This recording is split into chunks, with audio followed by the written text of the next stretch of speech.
Okay, Glenn.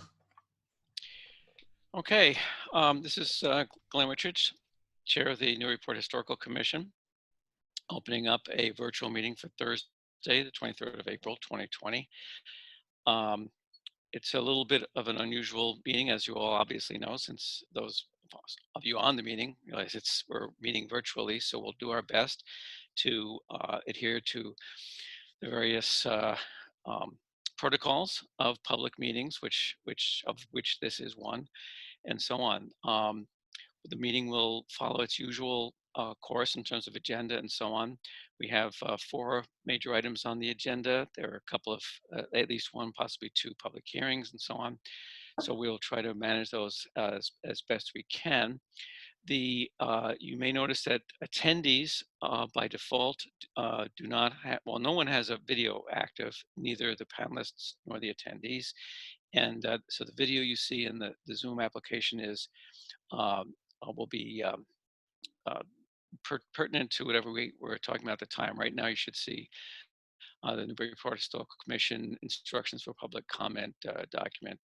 The Andy Port is broadcasting those from his computer. And we'll change to have the Zoom screen reflect the particular project we're discussing at the time. Now, during times where public comment is invited, those will be clearly announced. And if you wish, if you're a member of the public, or in the context of the Zoom meeting, an attendee, you need to raise your hand. So either myself or Mr. Port or Caitlin can see that someone needs to speak, and he can activate your audio. If by default, there's a side panel that shows participants, and that if you're not seeing that, look at the bottom of the screen. There's a little icon of, I suppose it's supposed to be people. Right now I'm showing 21, number 21, which means there's 21 participants. That's both attendees and panelists.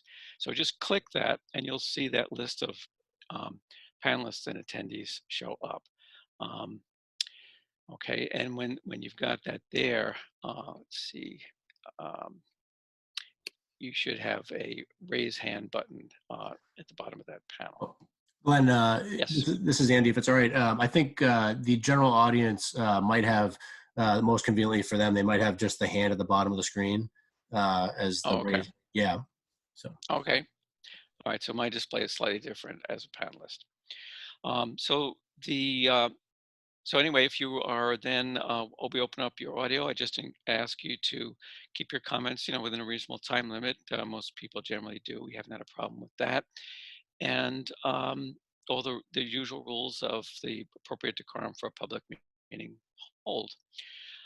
So I think that's about all I've got to say regarding the format. We are there are 2 commissioners that are having trouble joining the call, but we have enough people, enough members of the commission on to start the meeting. So I'll start with a roll call.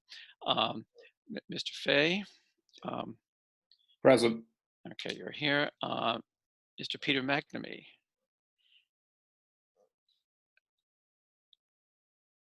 Present.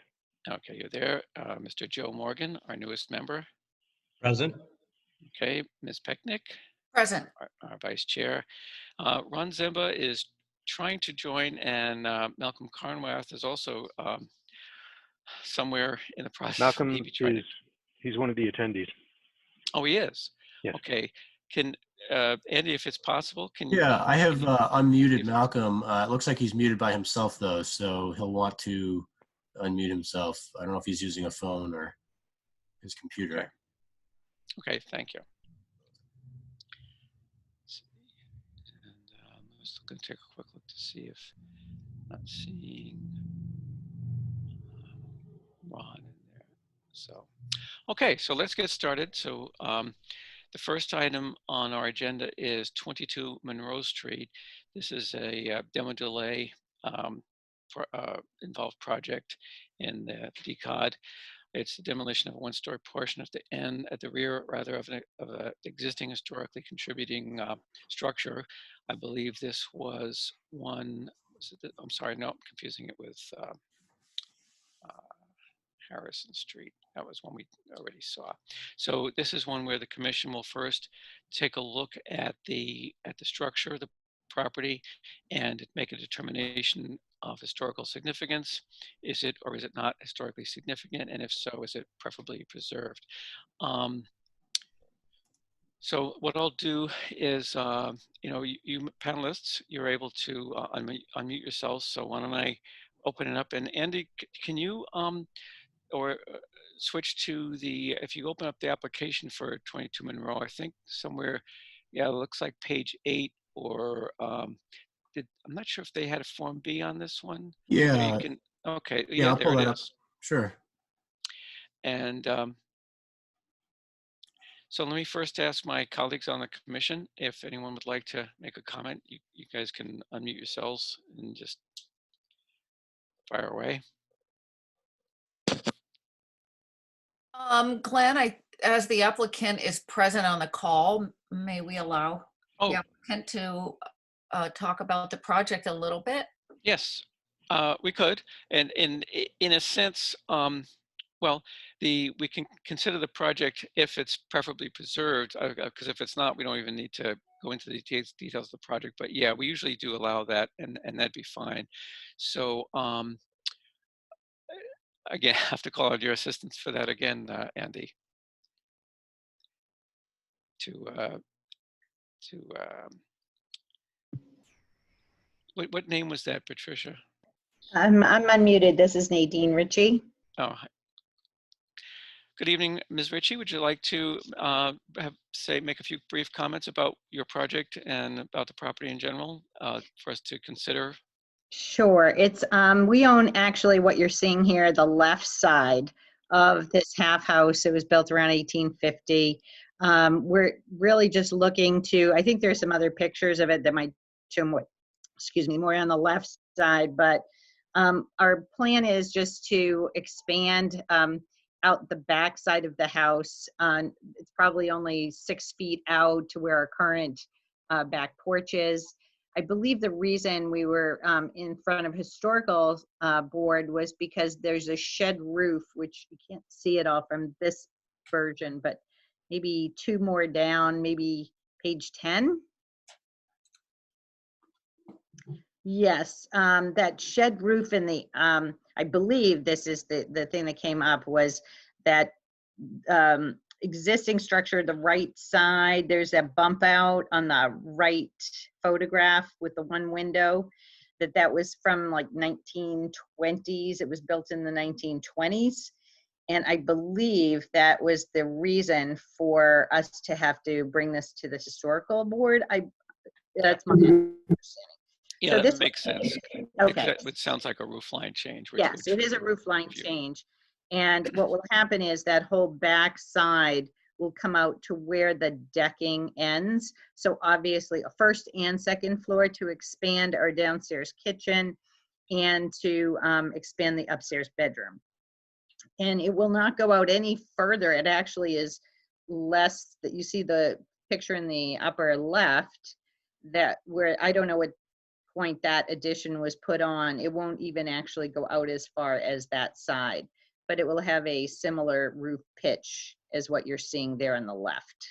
Right, right, yeah, and I did review some of the, this is Glenn speaking again, did review those plans you submitted, and we can see that the roof line would change, not only with the removal of that little one-story shed, but also changing the roof line from excuse me, going back away from the street on your side of the property, to be, a pitched roof rather than that sort of shed effect that we see today in some of the photos of the existing. Right, and I also just want to say, Ron, I believe it was Ron, came by. I wasn't here. My husband met with him. He actually came by today and came to the house. So I don't know if he's on or if he had any other questions, but I just wanted to make sure you guys knew that somebody did stop by today, and I believe it was Ron.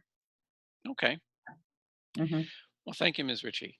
I do notice that there is a Form B for this property, and my own opinion was that it's historically significant and an important part of the Monroe Street streetscape. It's actually just around the corner from both myself and Vice Chair Patricia Pecknick. So I've probably walked past that house many, many times. Um, would one of the members like to make a motion to deem it to be historically significant and preferably preserved? I will make that motion. Okay, is there a second? Sure, I Second. will second that. Okay, it sounded like Christopher Fay That was seconding. me. That was me. Okay, so I guess the easy, Oh, I'm sorry. Does that mean you're saying that we can't do it because of that significance of that shed roof? I'll give you a short answer, no, right now, but I'll Oh. explain a little bit further after we vote on this motion. But Oh, don't I'm panic. I'm sorry. It's okay. So I think that the way we typically do these in the virtual meeting is sort of a roll call thing. So why don't we do that? I assume since both myself and I heard Ms. Pecknick chime in as seconding it, that can we say that you two? I know I'm in favor. Ms. Pecknick, you Yes, also yeah. a yes? Mhm. Okay. Christopher, Mr. Fay, you're unmuted. Are you in? Yes. Yeah, I vote yes. Okay. Peter McNamee. Yes. Okay. Joe Morgan. Yes. Okay. And there's one. I think that's either Ron or Malcolm, shown by a phone number rather than a name, but it's muted. Let's see if I got everybody else. We have enough to carry the motion anyway. If I have unmuted him, Glenn, so I don't know where his issue is at this okay, it's either Malcolm or Ron. I don't know their phone number by hand. It's a phone number ending in 948. You've got to unmute yourself. If you do that, we'll be able to hear you. But if not, well, we can't. Can you hear me now? Ah, yes, that sounded like Malcolm. Okay, good. Are you a yes or nay vote on this, Malcolm? Yeah, I'm with everybody. Everybody that's voted yes.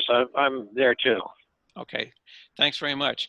If you can think of it, well, I don't want to confuse things, but I think you can, there's a way of changing your name so it displays as your name rather than phone number, but at least we know who you are now. Thank you very much, Malcolm. Now, that was Malcolm Carnwath, one of the commissioners who joined slightly late, but we're glad to have you, Malcolm. Okay, so now to Ms. Ritchie, to better answer your question. This is what formerly was kind of known as step one, and the way the ordinances read, and it's a little complicated. The first step is to determine whether or not a structure is, quote, historically significant. Because if it's not, then the building commissioner, is given the okay to issue demo permits at will and so forth. If it is historically significant, it's also considered whether or not it should be properly preserved. What that means in your specific case is we move on to a public hearing in which both not only the commission but members of the public, abutters, are able to comment on your plans. And this is where we actually consider what the plan is what it is you intend to do, and basically make a determination is the proposed changes, will they have a negative impact on the historical value of your structure or the streetscape / neighborhood? So that's what we will discuss now. And and we usually start with the applicant, that would be you, kind of describing what you're going to do, which you kind of already have, but I'll give you a chance to say more if you'd like, particularly around if you have any thoughts as to whether you think this will detract, enhance, or be sort of neutral to the overall impression the house makes in the neighborhood. Would you like to say anything? Yes, thank you. I would. I honestly, I guess I don't believe that it's going to make any major negative impact, certainly. It actually will align more with the other half of the house. We did send all of our plans, which you all have, to probably as many neighbors abutting us as we believe were notified about it. And I sent them all the plans with kind of a notification of, could we have your support? Do you have any issues? Do you have any concerns or complaints? And I did send those to Caitlin. So I sent their signatures with their addresses and everything to you. And we did not receive anything. So I don't know whether you've received anything, since. But basically, our abutters and all the ones that we could identify had no issues with the back of the house. Now, I know that's probably not to the level of a historical board, but I just wanted you to know that I did do that. Yeah, that's excellent. Yeah, all the windows, I mean, the clapboards, everything, the windows, everything would be of the same as the main house is now. So it's not going to change that. And although the shed roof might be historical, it's not anything, it's not like it's some beautifully, beautiful roof design, but still, I think, I guess I just don't see that it diminishes anything in the neighborhood, but that's just me. Okay. So And be interested in your input for sure. okay. Well, thank you. And I'll just throw in my own personal opinion here from what I've seen of your plans and elevations and so forth that show your proposal. The roof line, if anything, looks somewhat improved because of the better consistency of the style of roofing. All right, well, thank you very much. What we'll do is first give commissioners a chance to ask you any clarifying questions, or if they have anything they want to ask you specifically to help them understand the project, they can do that now, and then we'll open it up to the public if there's anyone that wishes to speak. And I see there is a hand raised, so we will get to them in due time. Okay, so first among the panel, do you have any questions for Ms. Ritchie on this? I guess I need to allow a little extra time in case people are muted. I don't have any questions. I think it looks like a reasonable change, and I agree with the applicant that it will actually create maybe greater symmetry given the similar addition on the other half of the house. I did stop by there a few times, but then I realized that, maybe a masked person in your driveway isn't the best, most comforting thing to see, but yes. Yes, we're all walking around looking like bank robbers lately. And in fact, thank you for changing the screen, Andy. The gray in this illustration that we're looking at now, the gray area is, I believe, the existing. Is that right? Correct. And you can sort of see what I was referring to in terms of the roof line. It actually looks a little bit more consistent and certainly more consistent with the Greek revival feel of a house than that, the way it is today. Okay, it doesn't sound like I'm not seeing anyone trying to burst in with a comment. So Andy, can you unmute there is a person, let's see if there was a raise, there it is. Chris Currier, did you want to, you're recognized to speak if you like.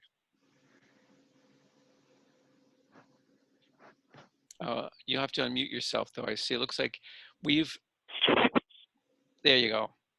Can you hear me now? We can hear you now. Please go ahead. Hi, my name's Chris Currier. I live at 18 Monroe Street. Mm-hmm.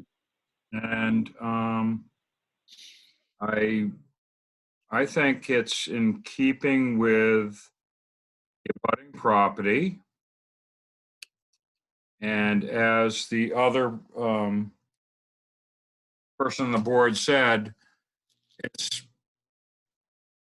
the bottom line is not, to me, it's not detrimental to the neighborhood. It's kind of a zoning question, but we're talking conservation. I mean, historical, I'm sorry. Yes, yeah, yeah. So I think it's in keeping with the other side and the additions that were done. So I would be in favor of this project. And I know I've talked to other people in the neighborhood. We're a very tight-knit group in this neighborhood. And all of us know each other, and absolutely everyone was in favor of this property. And I will leave it at that. Well, thank you very much, Mr. Curry. I appreciate it very much. You know, something just occurred to me. I just have to ask Ms. Ritchie this question. This isn't by any chance the house that does traditionally does some very elaborate Halloween stuff by any chance? Oh, no, no, that's like the next block down. Oh, okay. No, So you know who I'm talking about. yes, All right. yes, I do. Okay. Well, thank you Well, very much. Yeah. I've been known to do elaborate Oh, well, parties, that's true. That but is true. but the house is, come by. Anyone on the board can come by next year. Hopefully we have a Halloween party. The haunted house is down the street just a little bit. Right. Yeah. All right. Well, thank you both very much. Appreciate it, Mr. Curry. Thank you. Okay. So panelists, I'm sorry, commissioners, panelists, whichever. Anyone have a comment? I see Patricia. Yes, The I hand just raised? want to say to Ms. Ritchie, thank you very much for sharing plans with the neighbors and including people in the process. That seems to be the key to working things out very smoothly and quickly. And we really appreciate that you took that step. Oh, good, thank you. Yes, yes, and as chair, I'll chime in to totally agree and lament that not everyone that makes that same effort. So that was exemplary of you to do that. Anyone else on the commission have a comment? No. Okay, then I would propose it to a motion to grant approval of the for this particular project, so that Ms. Ritchie and uh, uh, can proceed as per the plans. What this would mean, Ms. Ritchie, is that you would be, the building commissioner would be allowed to issue demo permits for you to demo those parts of the structure that need to be demoed in order for you to execute the plan as you've presented it to us tonight. Okay, great. Okay, so let me go around, let's find the yays and nays, so to speak. I'm obviously a yay. Mr. Fay? I'm a yes. Yay. Okay. Did someone second that motion? Oh. I didn't hear that. Oh, I don't think I did hear a second. I'll second it. Thank you. All right, thank you. That sounded like, was that you, Malcolm? No, it was Peter. Oh, Peter. Chris. Thank Or Peter, sorry. Okay, it's tough. So, well, this is a challenge of audio only. Okay, so the motion now has been seconded, so I'm in favor. I'm. Who was it that also agreed that they were in favor? Was it Ms. Pecknick or? I'm in favor, yes. Okay, I'll go down the line here. Mr. Carnwath, are you in favor? Yes, I'm in favor. Okay, Mr. Fay. Yes. Okay, Mr. Morgan. Yay. Okay, and Mr. McNamee. Yes. Okay, that's everybody except Ron, who we didn't seem to get on board. So that sounds like a unanimous decision to approve the project as proceed as presented to us this evening. So congratulations, so to speak. And you can, if you have any questions going forward on next steps or anything, the folks on the planning staff, like Caitlin, who's also on this call, would be happy to help you out, or Diane, or any of the staff in the planning office. Can I just ask one quick question? Like Sure. with all the, because we've experienced so many delays because of the pandemic, how long does the approval kind of maintain it? You know, how long is the approval good for in terms of, is there, do I have to do this, like, because we're just having such slow reactions to structural engineers and builders and all sorts of things? I'll ask Mr. Port or Caitlin if they have a good answer to that, because I have to admit I don't. Glenn, this is Andy. Yep. Yeah, for this particular application, you would not need to come back to the board. This is not a situation where you have to worry about the clock running out.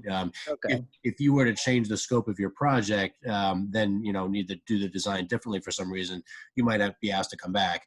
But if you're just doing the work involved here, you should not worry about the time frame or getting contractors out there and whatnot.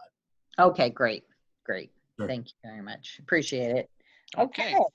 Well, thank you very much. Well, thank you. I assume I can get off the call? If you wish, you can, just like a public meeting, if it was a room, you can quietly leave the room, or you can Okay.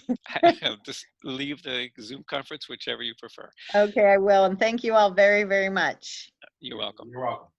Bye-bye. Stay well. Okay, thanks. Okay, so very good. The next item on the agenda is a similar case represented by Michael J. Gray, 12 Harrison Street, roof line change. And this is what I was thinking when I started to say earlier, that we did consider this property at a previous meeting, and it was deemed historically significant. And so we're here for the public hearing part, where we review the plans and take a vote similar to what we did on the Monroe Street property. So do we have Mr. Gray or a representative or for this particular structure in attendance? I'm not seeing any hands raised. Let's see. I do see Mike Gray in the attendee list. Mr. Gray, would you like to make a comment? Oh, actually, we can't hear. Okay, you can talk if you unmute yourself. Is that better? Can you hear me now? We can hear you now, loud and clear. All right, perfect. Well, I wasn't sure where we left off last time, if it was because I had to change the form, not the form, but just from historic significance to older than 75 years old. So, I mean, nothing's changed from last week. Mm-hmm. Okay. Yeah. Well, yeah, that was that step one I referred to. So we know that the property is, quote, historically significant, but as in the case of the property we just discussed, doesn't necessarily mean you can't do anything. What we're going to look at now is your proposal, the plans you've submitted, which you have, and you got some photographs, and I think you also had a rendering about which I have a comment. Was there anything overall, you want to give us an overview of your project? Sure. I mean, the shape, the footprint of the house is going to stay exactly the same, and the front of the house is going to stay exactly the same. Well, I shouldn't say that. We do want to raise the roof 3 feet. But it's pretty much the back part of the house and the sides that we're going to change. I want to, over the years, they've added addition onto the house, not really following any type of historical protocol. So I'm trying to bring the house back as best I can, and also, to what we want living there, for the foreseeable future. So we're taking the back of the shed roof apart, and we're going to make a roof deck up there. I mean, the pictures kind of speak for itself. Okay, quick, two things. First, for Andy. Andy, could you go down to where it shows the? I think there is some photos. Like there's a photo that shows the existing. There's one. There's one that shows from the other side, and you can kind of see what Mr. Gray is talking about as far as the stuff on the back. I think there's some other photos there. And I have a question for well, these drawings certainly show it as well. This is kind of nice. You've presented proposed and existing on I think it's the page just above where you are. Yes. But at any rate, what did you mean by raising the roof 3 feet? Do you mean in the front part of the house that roof has got to go up as well, or are you talking about the rear part? Sorry. No, the front part as well. This is Andy. If I could interject, if you want to just specify a particular plan sheet, I'm happy to bring that up. Okay. You can see from the existing picture, if you go up one page. I think A3, or let's see, what page you on? Yeah, 20. Can you go up to 19, Andy? Yeah, keep going. That's the proposed. Okay, so here's so 18 is good, Andrew. Yeah, right there. If you look at the front elevation of the house, mm-hmm. we're trying to raise that whole roof up 3 feet. I see. So now could you go to 19? So is that, it's interesting that this sort of perhaps explains it. The rendering and also this, I'm seeing this drawing too, shows kind of I forget what they call that, sort of a fascia board, not exactly, Yes. across the top and brackets. And it's funny because the comment I was going to make, Michael, is that the brackets would not be an appropriate architectural feature of a house of this period. Okay, that's fine. I mean, we could make suggestions. We're open to Right. suggestions. Yep. There's plenty of houses that have those, around Newburyport, because we Oh, kind of yes. looked around before we presented that, Okay. just to kind of give something that would fit the area. But I mean, we're not dead set on it. We're just was trying to present something that would be eye appealing. Yep. And I understand. And yes, there are many. They're typically of a later vintage than this. Like, for example, the house we just Italianate. Yes, Italianate, so-called Victorian era, generally latter part of the 19th century. There are many, many of those, and they loved brackets. They had them on little door overhangs and roofs and so on. I think that was Mr. Carnwath chiming in on that. I'm not sure. Okay. So and that raising of the roof line was necessitated, I assume, by some architectural consideration inside. Yeah, the third floor is which they've utilized before. It's just very short ceiling height in there. Even though it is a gambrel, they have beams that are just at 6 feet. So it's just a very shallow roof. Okay. All right. Well, thank you very much. Let me see if anyone on the commission has a question like the one I just asked, or any other question before we open it up to public comment. Yes, Ms. Pecknick, I see your hand raised. Yes, I think that the restoration of the gambrel roof and the addition of the chimney are definitely positives. But I do have some concerns. So I was wondering, actually you've answered my question, Mr. Gray, because on the zoning determination, it says primary gambrel roof line and L at rear to be replaced at higher elevation. And I was going to ask how much higher, because I couldn't figure that out. So you've answered 3 feet. I of course would far prefer that the rear gambrel should match the existing front gambrel, which would mean lowering the elevation of the L. I can't figure out, I know it's the same footprint, I can't figure out the difference in the overall square footage. And you can address this all later on. I'm just laying out some of the things that I'm wondering about. I'm not sure about the window specs. I wish we could get a commitment on sort of the wood 6/6. And I'm very concerned that, the roof decks are this sort of late 20th century intrusion on an historic house. And this particular house is the most prominent house on that stretch of the rail trail between Water and Purchase. Have you seen this house? Oh, yes. Oh, yes. I'm saying it's the most highly visible house. So in terms of a roof deck, with the upper stories of the north elevation viewable from the rail trail as a public way, roof deck doesn't have a place on an historic house. So right, but let me just back up for a second, because I thought that I had changed this from of historical significance to just over 75 years old. I'm not. I'm not following, sorry. Neither am I. I mean, I'm just wondering why I'm held to these historical standards when the house you see that's presented right now has not even close to a historical standard. I see what you're saying. Well, let me see if this is Glenn. Let me see if I can explain that. Your structure prior to all the later additions which you described right. is old, right? You're trying to preserve the gambrel part, which I am preserving. Right.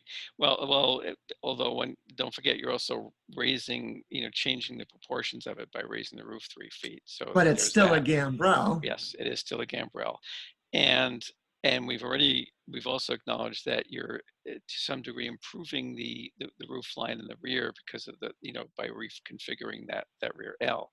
What we as a historical commission look at, your project overall, and just as with the one on Monroe Street, are looking at what's the overall impact of that on not just your property, but also the neighborhood. And well, call it good luck or bad luck, you happen to abut the rail trail to the rear, which unusually for a house that we're looking at, the rear aspect is nearly as important, if not more so, than the front because of that visibility. So what my vice chair is saying is that the while you are obviously taking pains to do things in a more historically appropriate manner, it's whether a roof deck with that whatever those French door looking like things are there, that obviously departs from something that looks historic. Now, that's not that we acknowledge, as anyone who has eyes and has walked around Newburyport, that there's nary a historic house that hasn't been added onto in some way, shape, or form, including like the Dalton house, for example. It's got a rear L and they've got a patio out back with, French door type things. So it's not like it's unheard of, but it's certainly something that we're going to look at. So this is kind of a long-winded way of saying that as part of our review, and we get to, review what you intend to do, and maybe I'll ask Mr. Port, our city planner, to clarify if necessary as far as what the ordinance, how much authority we have by ordinance in terms of either recommending or requiring anything. Andy, is there any clarification you can lend there as far as how far our authority extends if hypothetically, let's say if we were really if the commissioners as a whole were really I'm not against. trying to challenge your authority. I'm just trying to, this is what we, have really kind of saw for this house when we purchased it. I know I was in that type of a zone where I had to, follow protocol, which I'm happy to. This is Andy. Could I just weigh in there for a second, Glenn? Sure, absolutely. So staff and I have had some exchanges about this application, but it seems like one of the best options for this one might be a conditional approval for the demolition, but it sounds like there's a particular concern the board has that could be modified in the applicant's plans to address it, which is, if there's a height adjustment there, and that would be sufficient to garner the board's approval so the applicant could move forward, but it would require an adjustment, I guess, of a couple of feet maybe of the height. That's the reading that I'm getting, I guess, and that's certainly within the the latitude of the board to make that determination. Is it possible, Glenn, that we could continue to hear from other commissioners on the board and then hear from the public before we ask Mr. Gray to address our concerns? Sure. Yeah. Is there anyone else on our among us can I just finish what I was saying? Oh, sure. I'm sorry. I was gonna sort of say what you had said, Glenn, about the idea of the front elevation not being synonymous with, in this case, the elevation most visible from a public way. It's like on a Plum Island house where there's not really a public facing side and a not public facing side. So I'm looking, we're guided by the Secretary of the Interior standards, which say that it's inappropriate to design additions to roofs such as decks that are conspicuous from a public way and obscure the character defining features of an historic house. So my concerns again are, I would want a commitment on the windows. That would be fantastic. I'm concerned about the additional 3 feet, and I'm concerned about the roof deck, but I'd love to hear from other commissioners on this. Thank you. Okay, thank you.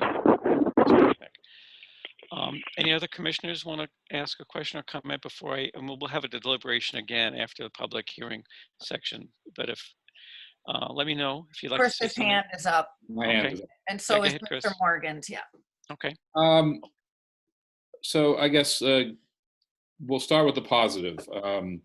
It looks like the back of the house, as people have mentioned, from my perspective, is going to be cleaned up. I think one of the things that we have to sort of keep in mind is that, and I think I said before, I've spent a lot of time in the last 5 weeks or so walking around the city as best I can, and you notice a lot of stuff. And I think that when you look at the current condition of this house in the back, that's the stuff that we want to avoid in the future. You can walk by so many houses and go, as I keep saying to myself, like, who thought that was a good idea? Why didn't anybody sort of stop that?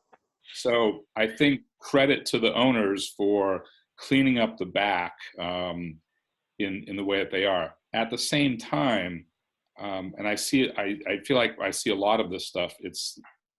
That's not enough. I'm not in favor of raising the roof because from a historical perspective, that doesn't add to the house. And maybe we need to make clear to the owners that we need to consider the house as a whole, whatever was added at whatever time.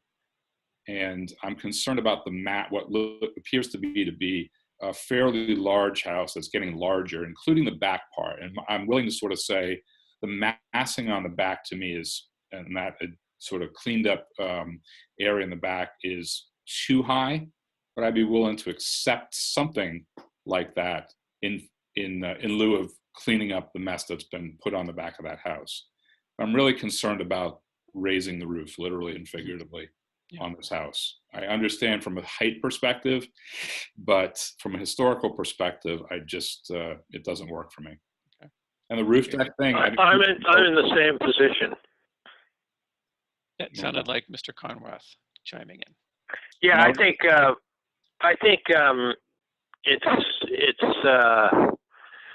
I think raising the roof, in other words, what you do is demo the entire roof and raise it 3 feet and use new construction to add onto the top. Is that correct?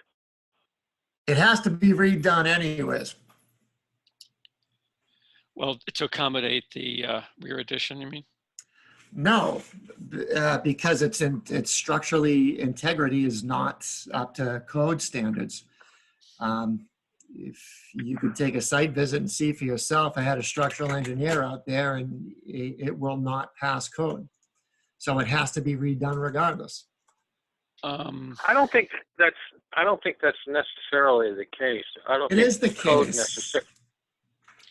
Well, The building inspector said to not jeopardize or I mean, it's from 1850 and it was not taken care of. So, I mean, things have to be addressed. Is it possible, Glenn, that we could have this discussion among commissioners? And I mean, Mr. Fay wasn't finished with his comments and Mr. Carnwath is speaking, and then have public comment at the end. Mr. Gray could address the concerns. Sure. Yeah. I just wanted to add one more thing, just to echo what Patricia said, which is, and I know it's tough, but the roof decks, they just don't work with these types of houses, which is 90% of the city. And again, I know it just, to me, my opinion, the roof deck seems like a good idea. I've said this before, but I don't know. I don't see a ton of people sitting out on the roof deck. I got to be honest with you. And I can look outside that window and see 3 roof decks from that window that I'm looking out. I understand. I understand that. But what I'm saying is, from a historical perspective, as Ms. Pecknick said, the roof deck just doesn't work. And what's been done in the past is done. There's nothing we can do to rectify that. But I'm concerned about moving in the present and the future on these historic. So I can't raise the roof. I can't have a roof deck. Hang on, Mr. Gray, Mike, hang on a second. Let us, we'll give you a chance to speak again. So just hold on for a minute. I wanted to hear from Commissioner Morgan. Yes, thanks, Chairman Richards. I actually find that the raising of the roof, I don't find that objectionable, and I understand the need to get occupiable space on the third floor to make it useful. And if it does need to be reworked structurally, then raising it 3 feet, I think, is still acceptable in terms of the massing that's proposed here, except especially when you look at it on an oblique angle along the street, you do perceive the mass to the rear of the building. So I think it balances pretty well. I would be concerned, I would just like to understand how toward the center of that third floor space, how you intend to get light there, because I don't think any future addition probably of a dormer would be acceptable in that type of a gambrel roof. So you really only have end light at the extremities of the main primary structure along the street up at the third floor. So that's just a comment. Also, when I visited, I see that the entire structure is encased in vinyl siding and trim, and I just want to know what the intent is to restore the exterior lap siding and trim. Thank you. All right, Mike Gray, would you like to answer the question about the siding and trim? I can speak now? Yes. Well, specifically to that question, and I actually have another question for you as well. Sure. The gable ends of the gambrel, I would like to do brick. The front siding, I would like to do a shiplap. And pretty much it's a Hardy Plank product. It's their Artisan series is what I picked out for the front and the sides that aren't part of the gambrel, and the back as well. Now I'm a little confused. You said so that we're looking at a photo of the way If the you house look at the is. renderings, the gambrel part, just the shallow gambrel part on the left and right side of the front of the house, I would like to do in brick. Right. Try page 15, Andy.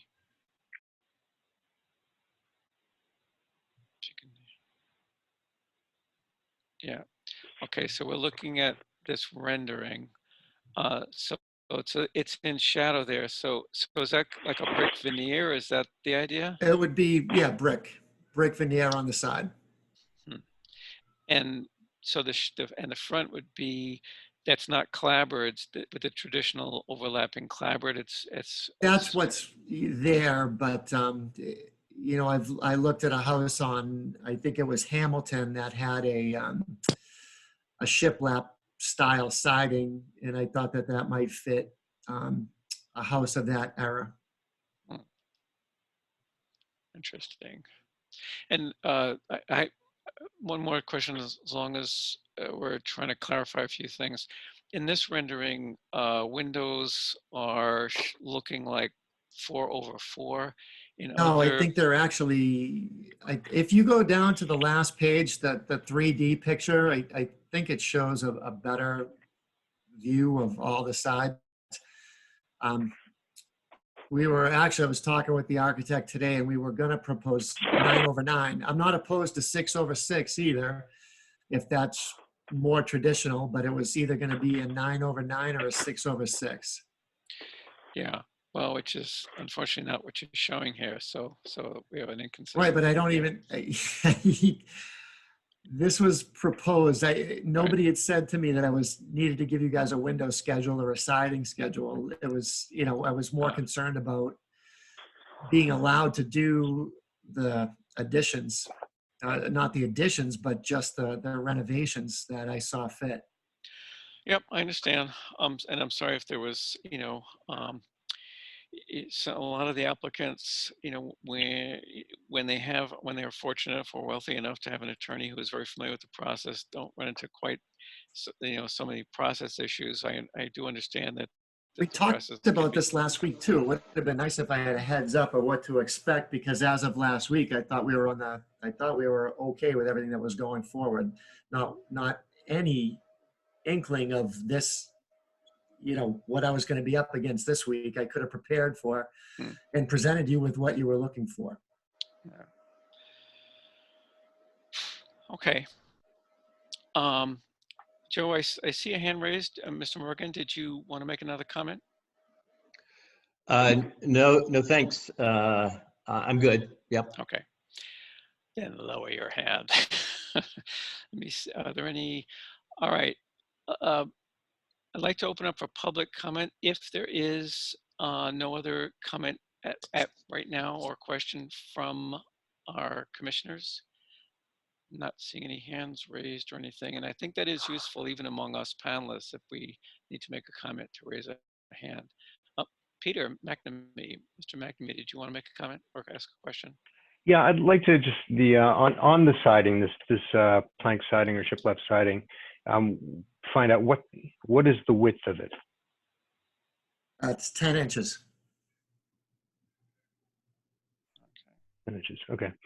I just want to add in my 2 cents regarding the first of all, the improvements overall, because you are cleaning up a building that definitely needs some of this sort of attention.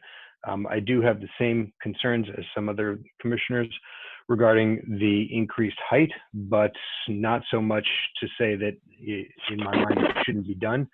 I do have, I question the detail that your architect has put along there. It sort of mixes styles in a way that doesn't sit right with me particularly. I'm not sure if a dental treatment or something else would go over better, but that just looks like something that was sort of considered at the last minute and put up. So raising the roof, possibly, but only if it is treated in some less, I don't know, stark way as it is currently.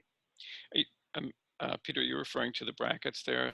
Yeah, the brackets. Earlier. The brackets and that freeze, yeah. Yeah. Okay, well, I have a couple of comments on my own too. So, but let's see, I do want to hear from the members of the public if there are those who wish to speak. And it looks like we do have a member of the public with a hand raised. So why don't we open this part of the hearing to public comment, and if you could permit the person with the hand raised, I believe it's Ms. Nikitich. Stephanie Nikitich, she's unmuted if she'd like to speak. She'll have to unmute herself though as well. Right. Stephanie, if you haven't unmuted yourself, you'll have to do it on your end as well. There we go. Can you hear me? We can now. Oh, okay. Well, this is interesting because Zoom is a new platform for me. I'm a GoToMeeting person. So I did send you a chat message. I do ask, Stephanie Nikitich, 93 High Street. I ask that the NHC impose the demolition delay on this building tonight. I think there are very many questions among commissioners about this proposal. I am not happy with it myself as a member of the public. And, I do think, Andy, I will actually send a message to the administration. I don't think that for public hearings, which this is, that this is ideal, that this is an ideal way for the public to comment. And I very much appreciate all of the commissioners' concerns because they're real and they're mine. And this is a difficult time for everyone. And please commissioners, please impose the delay. Thank you. Thank you, Stephanie. And I don't recall if you are hearing it or not, but just so the applicant is also aware that Ms. Nikitich is also a member, I believe a board member of the Newburyport Preservation Trust, and a person with a lot of experience in local history and architecture. So thank you very much for your comments. So you still have your hand up. You can put it down now unless you need to speak again. Is there anyone else from the public who has a comment to make?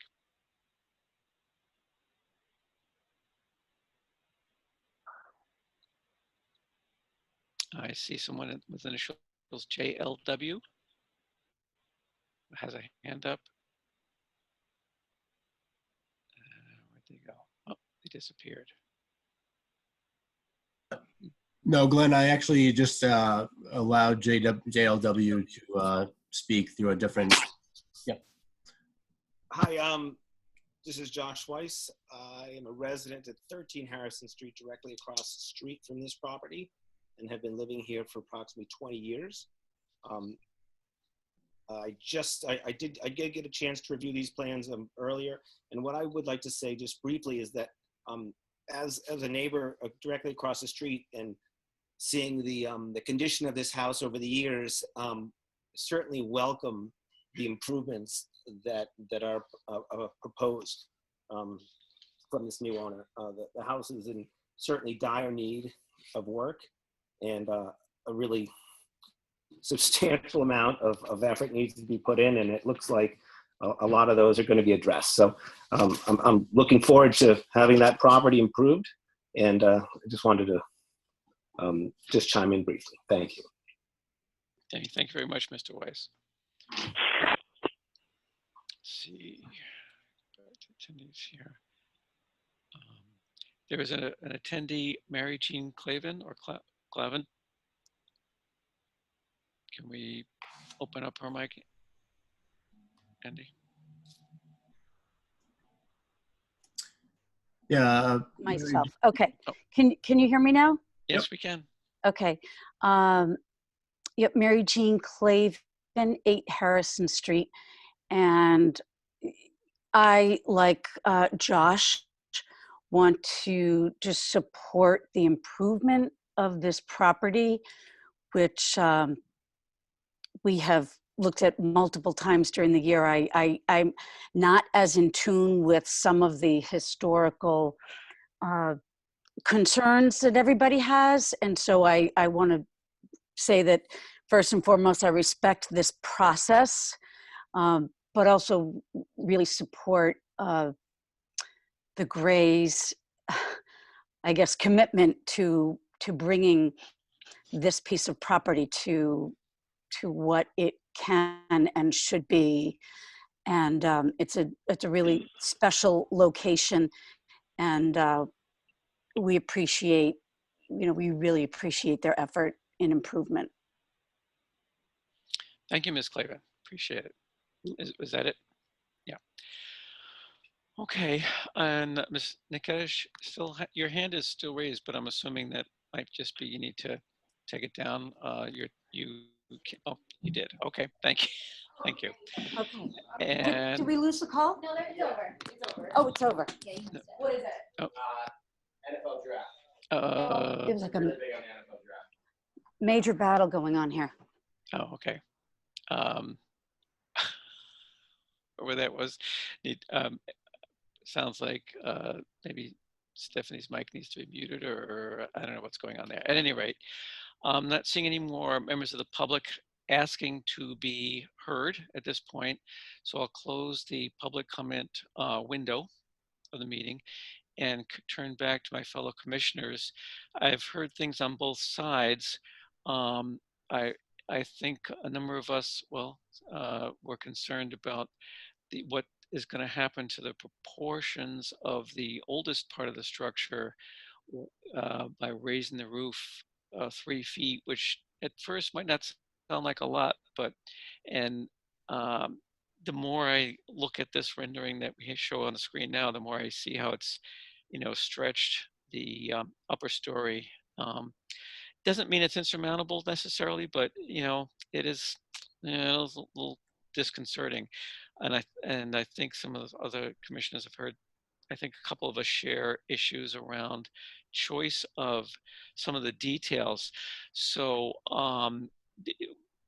that would choices that will have that are fairly easily changed without making major changes to the overall plan, but would yield a more consistent and appropriate appearance to the entire structure. Specifically, the choice of, a flush shiplap type siding versus clapboards, which as far as the brick veneer on the sidewalls, that certainly, well, for a house of that vintage to have real brick walls on the sides and let's say a clapboard front, that's not certainly not unheard of or wouldn't be totally uncharacteristic. Um, well, presumably the veneer would look real enough to fool most people. I don't know, but in any event, yeah, Mr. Gray, we're in a unusual, not that unusual actually, interesting position in that I think the sense I get from listening to my fellow commissioners is that we like what you want to do in general. We like we understand, we see that the house has been really spoiled by a number of ill thought out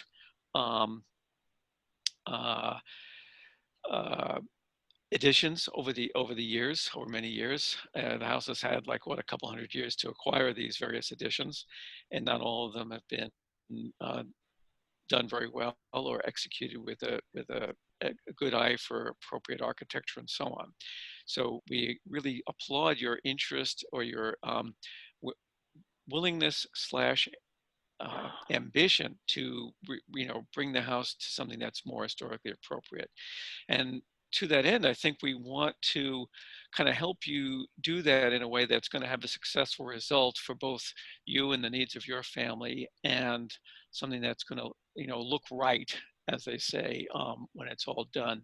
That people will walking by, if they're walking on Harrison Street, hopefully they won't even really notice anything unusual other than a lovely old house. If they're going on the rail trail, they'll notice that there's a later addition, very common, nothing unusual about that, and that it isn't anything that's offensive. So that's my little piece. My fellow commissioners, would you like to make any summary comments before we do need to have a motion and vote on what we're going to do as as Ms. Niketish pointed out, we can impose a demo delay. What that means, Mr. Gray, isn't that you are at a full stop.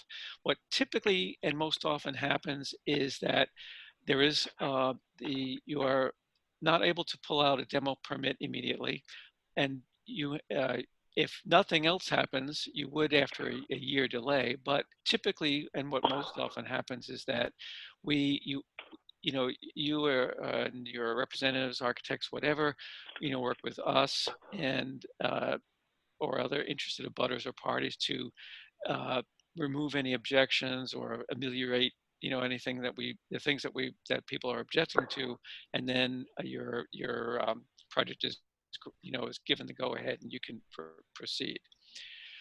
So I've talked a lot. My fellow commissioners, would anyone else like to comment on this? I have a couple comments. Yeah, please proceed. I believe that's Mr. Carnwath. Yeah, I think I don't like the raising the roof 3 feet. I think that changes the proportions. I'm not really concerned about the roof deck. I think we could maybe make a compromise there.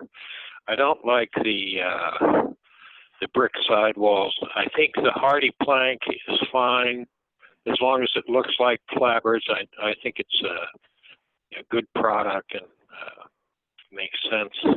I'd like to see it hardy planked on the sides as well instead of the brick.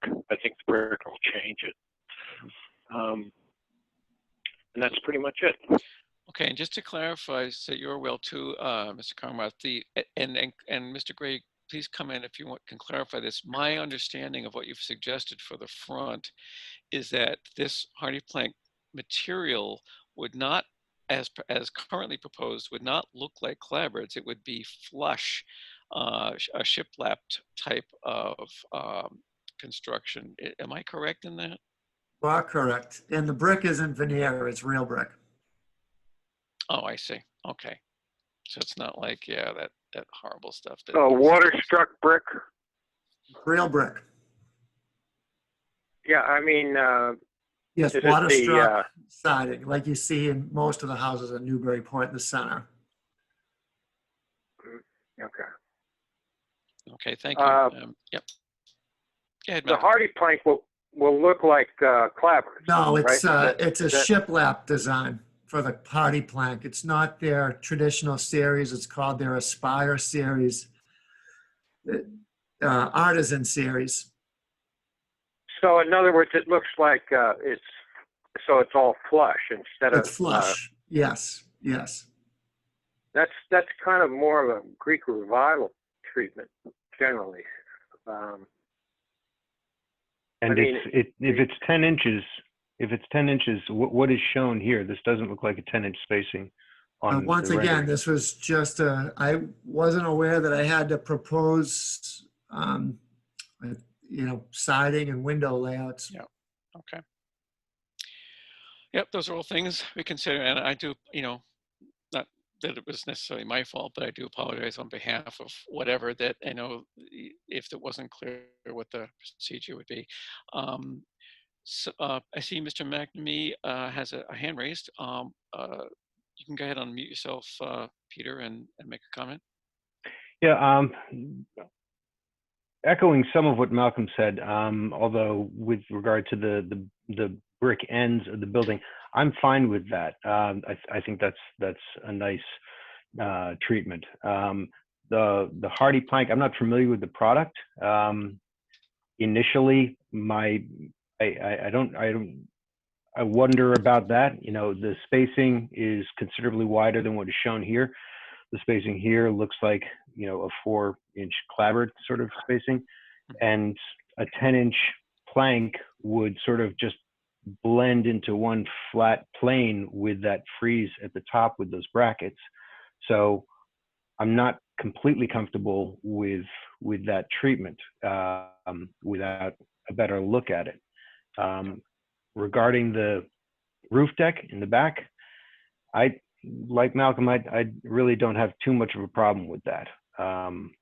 But the massing of the front with the raising of the roof, as I said before, I don't have a huge problem with that, because I think the massing I'm looking at this rendering right now, and that band above the second-story windows and the band below the first-story windows is roughly equal and a little heavier down at the bottom. So the massing still works if that treatment that is currently brackets is done better. I think that sort of stands out poorly. Yeah, thank you, Peter. And just to clarify on the hardy plank is a composite material. I believe it might be a sort of a concrete-based material, but anyway, it's designed to look. It pretty much reads to the eye like wood, only it's much more durable, doesn't rot, and so on. So that's what that is, and I guess it's usually applied at like clapboards in that design. And this is a slightly different design that would be, I think I'm hearing a lot of people agreeing that flush look would probably be inappropriate. I see Commissioner Morgan has a hand raised. Why don't you go ahead and unmute yourself, Joe, and make a comment? Yes, thank you. I also question the shiplap material. It will change the texture of the facades, and I don't know if there's historical precedent for either brick or the shiplap. If I knew where some of those were in Newburyport, I could probably say a lot more what my thoughts are, but my preliminary thought is that it wouldn't really be appropriate. The clapboard material is really the texture and the shadows that are most important in these colonial style structures. Yeah. I do also see in the building section, it looks like you're trying to achieve a 9-foot clear ceiling at the 3rd floor. So you might be able to compromise the amount of height that you're raising the roof in order to still get a usable space on the 3rd floor. Okay. And I'll just comment that the Mr. Joe, to your comment about precedent, there are some, they're not many. There are a few examples of houses with brick sides and a front facade of wood, all collaborated. The only examples of kind of a shiplap type treatment or flush treatment are in wood are ones that have been rusticated in some way. So Can I just interject for a second? I'm not opposed to going clapboard. It's really not a discussion that we need to pursue anymore based on the route that everybody's going. I'm completely content going with clapboard. Hi, Glenn. This is Caitlin. Yep. I just wanted to make sure that the NHC is aware of the option, to see if the applicant will be willing to continue and then submit, revised plans and details, as long as the NHC is able to give clear direction to the applicant on those changes. Thank you, Caitlin. Is that an option to taking a vote to impose a delay tonight and instead just vote to continue instead? Correct. Okay. All right. So at least we have that option as well. And I should be paying a little more attention to the chat. Sorry about that. I do see you put that in the chat, Caitlin, but thanks for speaking up because I was missing it. Mr. Fay, you have a comment to make? Yeah, I was just going to actually suggest that same thing, since there seems to be a number of different issues that aren't going to get resolved tonight, that we either we sort of wrap this up and either institute a demo delay and work with the applicant, or continue it and work with the applicant. Seems to be the best way to proceed at this point. Yeah. So I would be happy to make a motion to continue, and we somehow, as best we can, work with the applicant to address our concerns. All right. Is there a second for Mr. Fay's? Yeah, second. Okay, sound like Malcolm seconded that. All right, so I'll do a quick roll call. Christopher Fay, I assume that you're a yes vote. Yes. Mr. Carnwath on the phone. Yes. You're a yes. Mr. McNamee? Yes. Okay. Mr. Morgan? Yes. Ms. Pecknick? Yes. And I guess we don't have Ron, right? Okay. So that motion succeeds. Uh-oh. Could I allow them to go?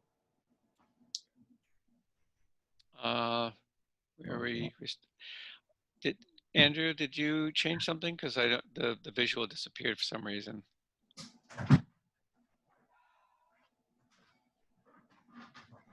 Yeah, Glenn, I was just changing graphics for the next. Oh, okay. Okay. I got alarmed there for a minute. All right. So what this all means, Mr. Gray, is that, I don't want to go through the spiel I already laid out. You've heard a lot of the concerns. I think we can resolve these, but it's not practical to try to do it, especially in an online meeting like this, to run through. I don't think we're too far off, but what we'll do is, and I'll have Caitlin and the staff try to coordinate between us and you to nail down exactly, and we will have to to make things easier for you, we as a commission will have to specify exactly what it is we do or don't have a problem with, and then we can kind of work through that. But it's just not practical to try to do it in the context of this public hearing. So we voted. Sure. No, I understand. It's just, I guess I just don't know how to move forward one way or another until, Okay. Well, we'll try to be more helpful than perhaps in the past as far as helping guide you through that process. I can't rather than try to go through that right this second, I want to move on the agenda, but we will, we'll definitely be in touch, either someone from the commission or probably Caitlin from the planning staff. And of course, we're in touch all the time between her and us. So, yeah. Glenn, this is Andy Port. If I could just Yes. jump in for a second. Yes. We as staff, obviously, Caitlin and I and Jennifer and the others in the staff, try to provide guidance to applicants when we can and offer suggestions for things that we think, may resolve issues that may arise during the board's review. And that applies to all the boards, Historical Commission and other boards. But one thing that we can't always do is indicate what the majority of a board might feel comfortable with. So while we could provide guidance based on what we've heard during the meeting, and that might help an applicant to figure out what's the best way to tweak the plans for a subsequent meeting, it's best, if possible, if the commission could provide that suggestion or some sort of consistency to the applicant. That way the applicant knows they're heading in the right direction. We don't want to be, providing guidance and then find out that maybe we're a little bit off in what we were hearing during the meeting. So we're happy to do that, but we just want to make sure we're not, finding out that everybody's back here in the same spot a couple weeks from now with something that could have been fixed a little better. I don't know.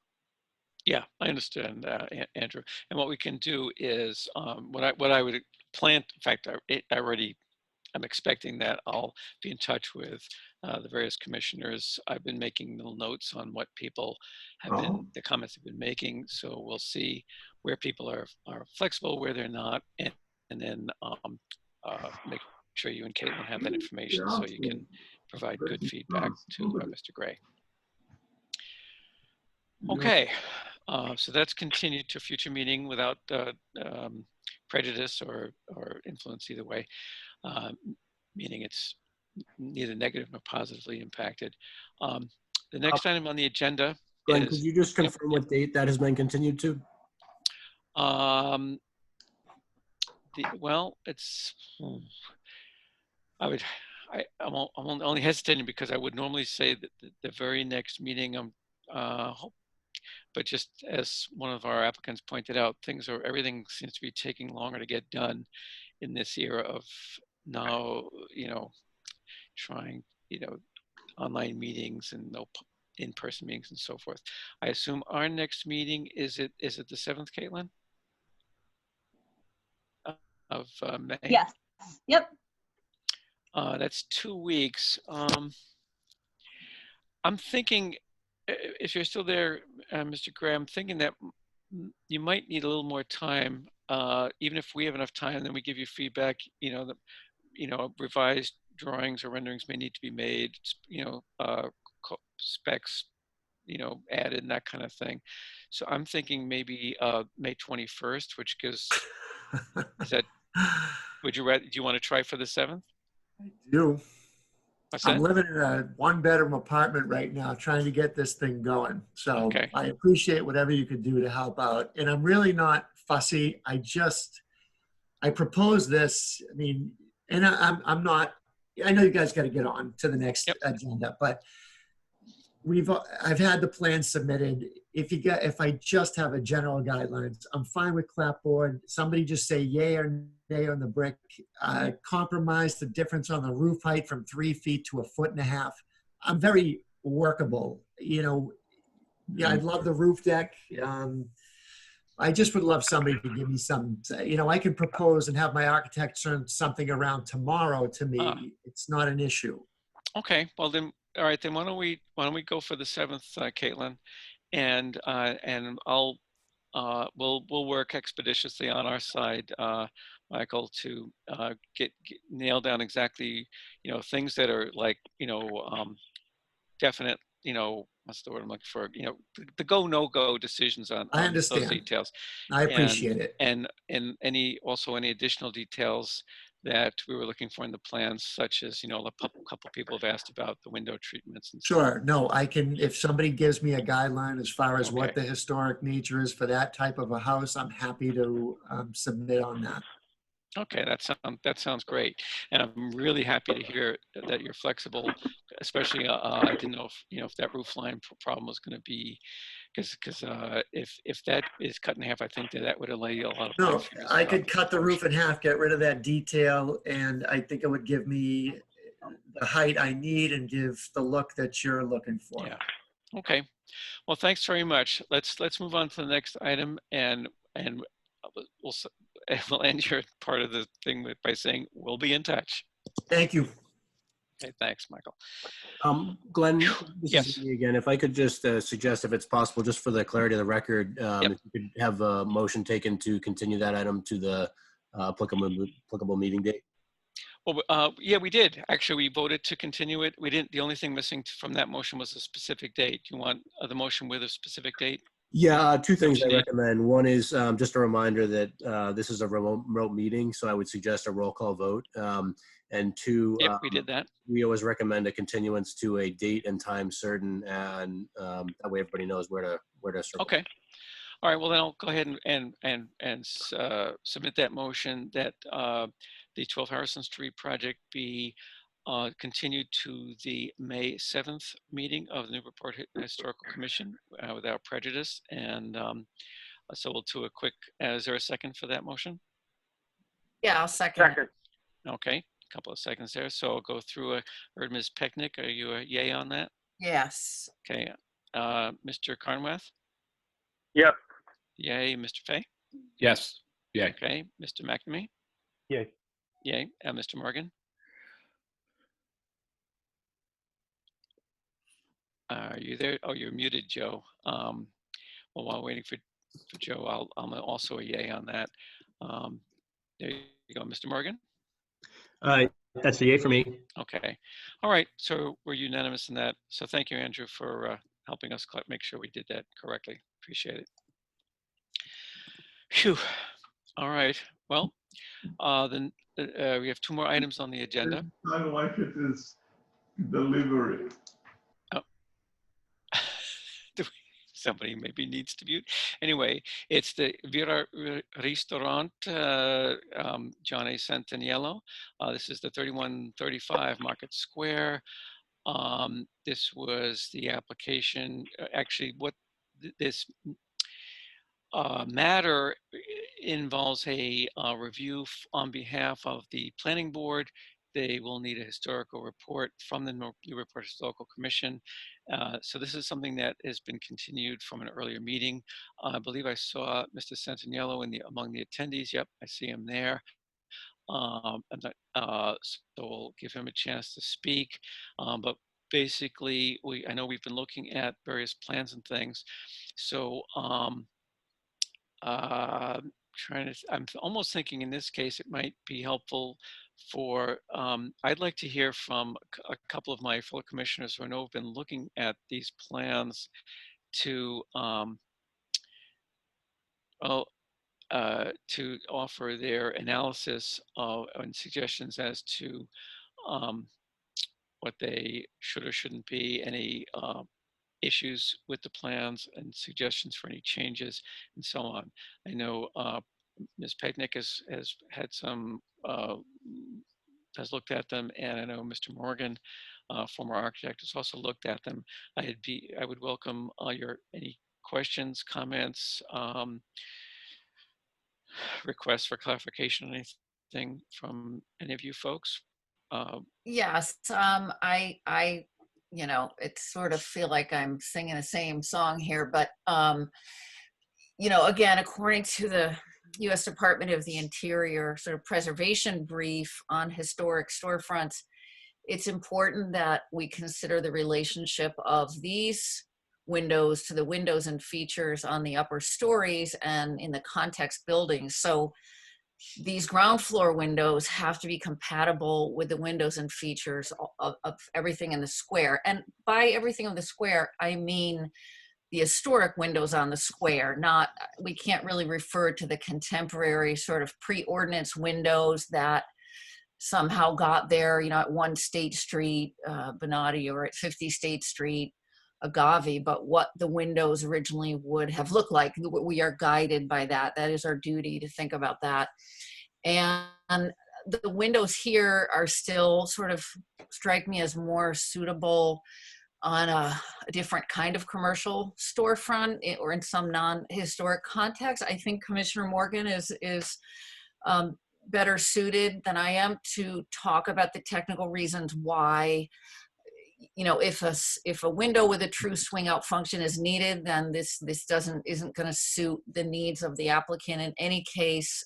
So I will ask him to talk about that. Yeah, thank you, Commissioner Pecknick.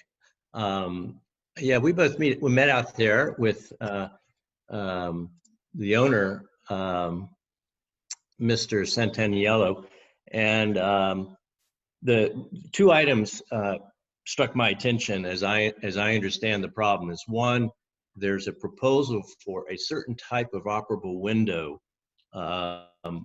with a different type of sight line than what is represented by the existing fixed storefront right now. Those sight lines are created by a heavier perimeter frame with some intermediate muntins, which may be true or may be fake. I'm not sure which, but the operability for those windows that are proposed are quote unquote bifold windows. So in some fashion, those operable panels for these windows within the existing window openings will hinge and slide to the side. And that's what Mr. Santaniello described to us that was his understanding. Now, I've done a little research and I understand that there was a significant revitalization plan, master plan done for the entire Market Square area back in the early 70s. And the buildings that we know of really as being the downtown business district and historical area, which also comprises Market Square, was all designed, and there were guidelines for the restoration of all of those buildings along State and N Street and along Market and Water, where they converge down at the square.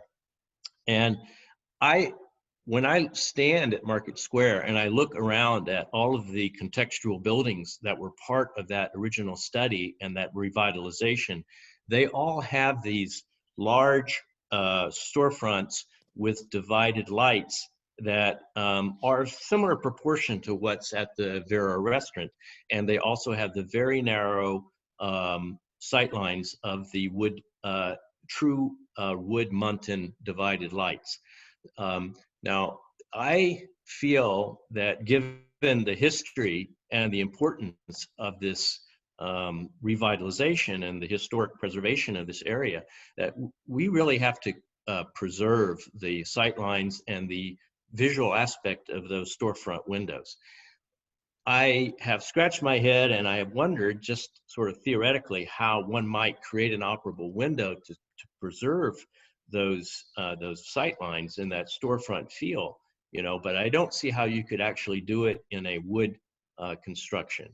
And I think that right now my feeling is that the storefronts, the fixed storefronts, should remain as they are, because unless someone has a really workable solution for making them operable, for either hinging them to the side or up, or in some way to open up the existing window openings without changing any of the aesthetic and visual sightlines of those storefront windows. So just so I make sure I understand what you're saying, Joe, that when you refer to the term sight lines, looking at the image that's being shown on the screen right now, the right-hand side is contemporary, obviously. Left-hand side is back quite a few years. They both show fairly large panes, slightly different, but large panes and relatively thin muntins. Is that when you say sight lines, is that the effect you're referring to, that the visual impression is one of large glass panes separated by relatively narrow muntins? And I'm guessing the concern is that for any window to be operable, it's going to, especially in wood, it's going to necessitate wider styles and rails for structural, rigidity and strength, and accommodate hinges and all that stuff. Am I right in that? That's right. So the sight lines, I'm really talking about the frame dimensions, but likewise, the number of lights or glazing panels within the overall storefront elevation. And I also, yes, you're absolutely right that I believe that the wood window is also something that should be, is something that's one of the goals of the window guidelines. I believe the Newburyport Historical Commission has a draft guidelines for the historic preservation of wood windows, and I believe that would very definitely apply in this area of the downtown overlay district. Okay. All right. So I was thinking as you were speaking and referencing the need for an operable window to have wider rails and stiles, that I do see, and I think there's one commercial building, I think it's on State Street, that has steel or some kind of metal, I assume it's steel, muntins, which obviously can be thinner and still be strong. But it sounds Absolutely. like, yeah, but it Yeah. sounds like that would possibly contravene or run into conflict with those historic preservation goals. Is that kind of where this is going? Yeah, that's, and I think that that's where I run into sort of an impasse in my thinking, is I can't really conjure up a solution here without going to a steel window, and I don't believe the steel window is acceptable given the historical preservation attitudes toward the wooden storefronts. Yeah. Well, thank you very much, Joe. That's Commissioner Morgan. Thank you.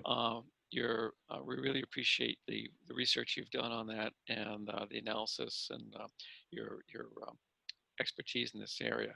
I see Mr. Commissioner McNamee has got a hand raised. Would you like to say something, Peter? Yeah. Isn't there a precedent actually for, I know some of the earliest prefab construction was cast iron with large window panes, but windows treated with steel buttons. So doesn't that precedent exist already? Wouldn't it be possible to allow a steel window, a steel divided window, something that could maintain the sight lines that Commissioner Morgan is talking about? Well, I don't remember offhand. I suspect you may be right, because I could have, but the problem is I can't remember, and without actually taking a walk up and down State Street and around Market Square, I'm just not sure. Looking at the historical photograph that's on the screen right now, to me, it's even, it's possible that they used steel dividers. I know that those are not uncommon in commercial establishments. And we don't even know if what we're seeing in that left-hand side of this picture is original, or, later thing, because you can see that the second story windows, there's an older picture I've seen where those are 6/6 windows. Here they're 2/2, so those were probably replacements. It looks like they might still be 6/6 on the left-hand building, the one that has that Citizens Electric something or other office sign on it. The hardware store has 2/2s on both stories. So, things have changed a lot over the years. I wish I could remember it. Does anyone on the commission happen to know if there is precedent? And to Mr. Morgan's comment about the guidelines issued back then,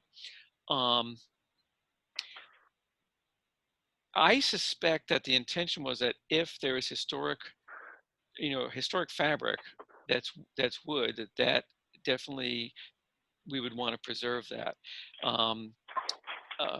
But if there's some historic precedent that would mean that steel muntins wouldn't necessarily conflict, then we can consider that. But then getting back to Commissioner Peckner's comment, we would also need to consider, well, is this going to stick out like a sore thumb as the the only thing like this in a square where, everything else looks different. So that's, we have all these different concerns we're trying to balance. Unless one of my fellow commissioners wants to comment on that, I would like to hear from our applicant, if you'd like to comment on it. Let's see. Yeah, I know. Okay, Mr. Santaniello, you are unmuted, and you can speak if you would like to comment on anything we've said and you've just heard regarding this. I don't quite know where to start, but let's start with Mrs. Pecknick's first remarks with the windows above.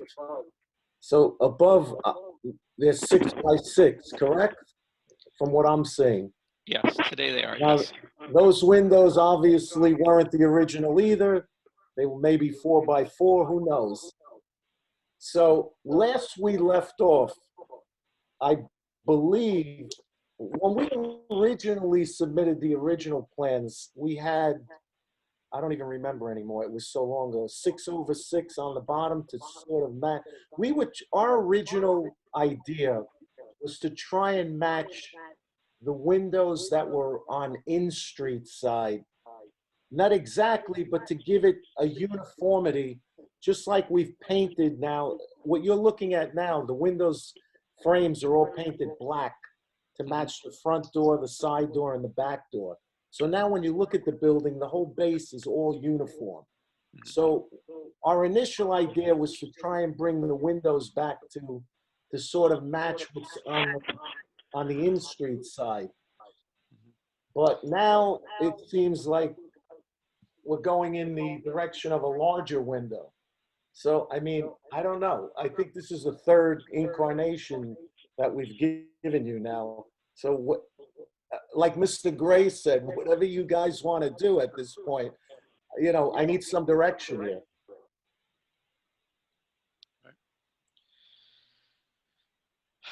Yeah, I hear you, Mr. Santaniello, and I remember the original plan. Yeah, one other thing, just one quick thing.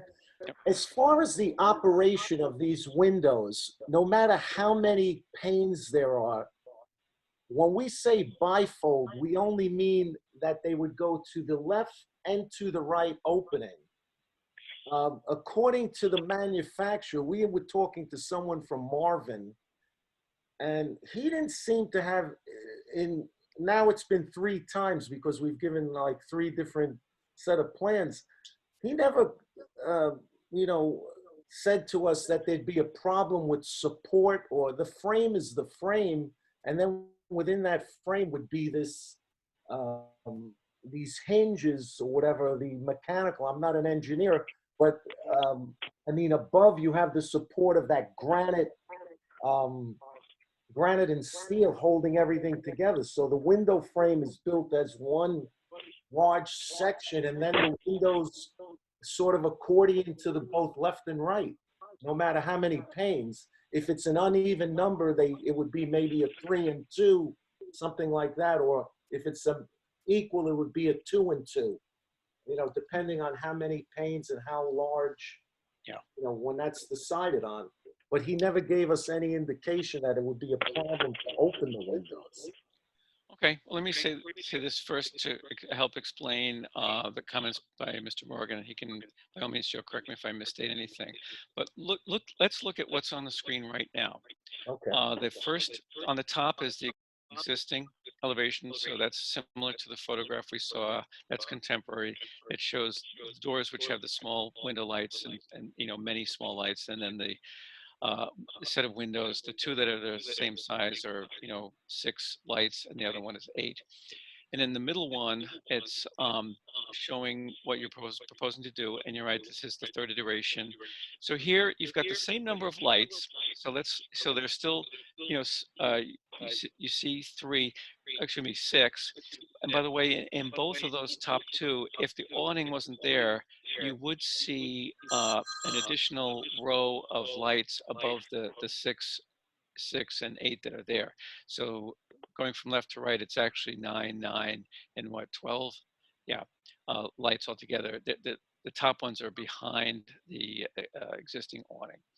So the But if you look at the sightlines, as Mr. Morgan pointed out, you see that the size of the actual glass section is a lot smaller, and the width of the dividing is a lot larger in the proposed thing. I believe that's what he's talking about. Now, so that I hope helps explain that. And you can also see the difference in the elevation that shows without the awning. It'll be somewhat hidden by the awning, which is a fixed awning, but you can see how that top row of lights, which originally is simply part of the window, becomes a transom light. Now, having said that, I want to better understand what you were saying about the bifold thing, because I thought that there would be a certain amount of, how do I describe it? Almost sounds like you're saying that they would slide horizontally somehow so that they wouldn't project either outside the building or inside into the interior of the building more than a couple of inches. Am I right about that, or I'm not sure I got that right? Yeah, I mean, first of all, what the other member was saying, he would prefer it to stay the size of the top existing elevation, the way the windows are originally right now, and just make them fold, but keep them that size? Was that what he's trying to say? Well, is that my understanding? Yeah. So the first of all, the idea is that we maintain the look of the existing storefront. Okay. The storefront is a fixed. It's a fixed panel of glass, divided as necessary. When you think about the frame of that window and the muntins, those were structural items to hold the smaller pieces of glass that were necessary at that time in history. Of course, nowadays they can manufacture large sheets of glass that are structural. They didn't do that back then. So part of the historical aspect of these windows, these fixed windows, is that they have the muntins, the true divided lights within the overall field of the storefront. I think that those sight lines, and I'm using sight line to represent the narrowness of the muntins, okay, which vary from what I could see walking around Market Square, vary between 3/4 of an inch and 1.25 inches. That's sort of the range of what we're talking about for those muntins. Right. So to preserve that, I think is paramount. We really want to preserve those sight lines. The problem is now, how do we create an operable window configuration? Because clearly operable windows, whether they're sash or whether they're casements, they all require some structural frame for the individual operable sections of those windows. So it's a different configuration than a fixed storefront. Right. So let me cut to the chase. If we could manufacture new windows that look exactly like the windows that are there now, but the only difference is that they open, is that what you would like to see? That would be a perfect solution. Okay, there you go. Yeah, that's fantastic. We're ahead of the game. This is the thing. Our duty is just to look at the proposed changes to the building and to say whether the changes do or do not comport with the standards of the Secretary of the Interior. We're not really, a design consultant in that sense, but if your architect can look at what you have there and listen to the feedback that you've been getting, and he were to come up with something that is come up with whatever, these are going to be custom, so it doesn't matter to the manufacturer. He just says to us the whole time, tell us what you want and we can make it. Glenn, this is Andy Port. Do you mind if I jump in for a second? Go ahead. Just a thought here. I realize that there's sort of a conflict here, it seems like to me, between the two desires or expectations of the commission. One is to retain wood in the muntins, let's say. The other one is to have them be very thin. And of course, that combined with the desire to make the windows operable, it seems to lead itself to a solution that would not be wood muntins, but probably metal or some other material maybe. So I guess first off, I just wanted to say I do support if there's some way to make this work. I agree with the idea of making the panels, the divided lights, larger to match the historic character. But I also, at the end of the day, if there's some way to make this operable, because I think it would improve the streetscape with what we call active frontage there. I think that's a benefit from an urban design perspective. But if there's a conflict here that results in some other material other than wood being used, if the designers, basically says that's the only way they can make it work, if the commission could wait at this point as to whether or not that would be acceptable or not, that would help, I think, so that the applicant knows better, then to return to the next meeting with a set of plans that then says, I got the design what you wanted, but it involves metal, and then the commission may not find that acceptable. So, all right. Yeah, I kind of thought through that, or part of that anyway, Andy. So thank you for your comments, and I especially appreciate the comment about that as a planner you would see the operable windows as a positive development in that particular spot, especially given the use as a restaurant. It's been a restaurant for quite a number of years now. And versus a hardware store, which would not have had opening windows. Anyway, and what we need to basically, we don't have, we're not in a position of having to approve or disapprove this tonight. What we've got to do, or mainly I, with the collaboration of my fellow commissioners, is to write a historical report for the planning board. So I was thinking along that. We could basically lay out those options, and the actual permitting authority is the planning board. So and it sounds like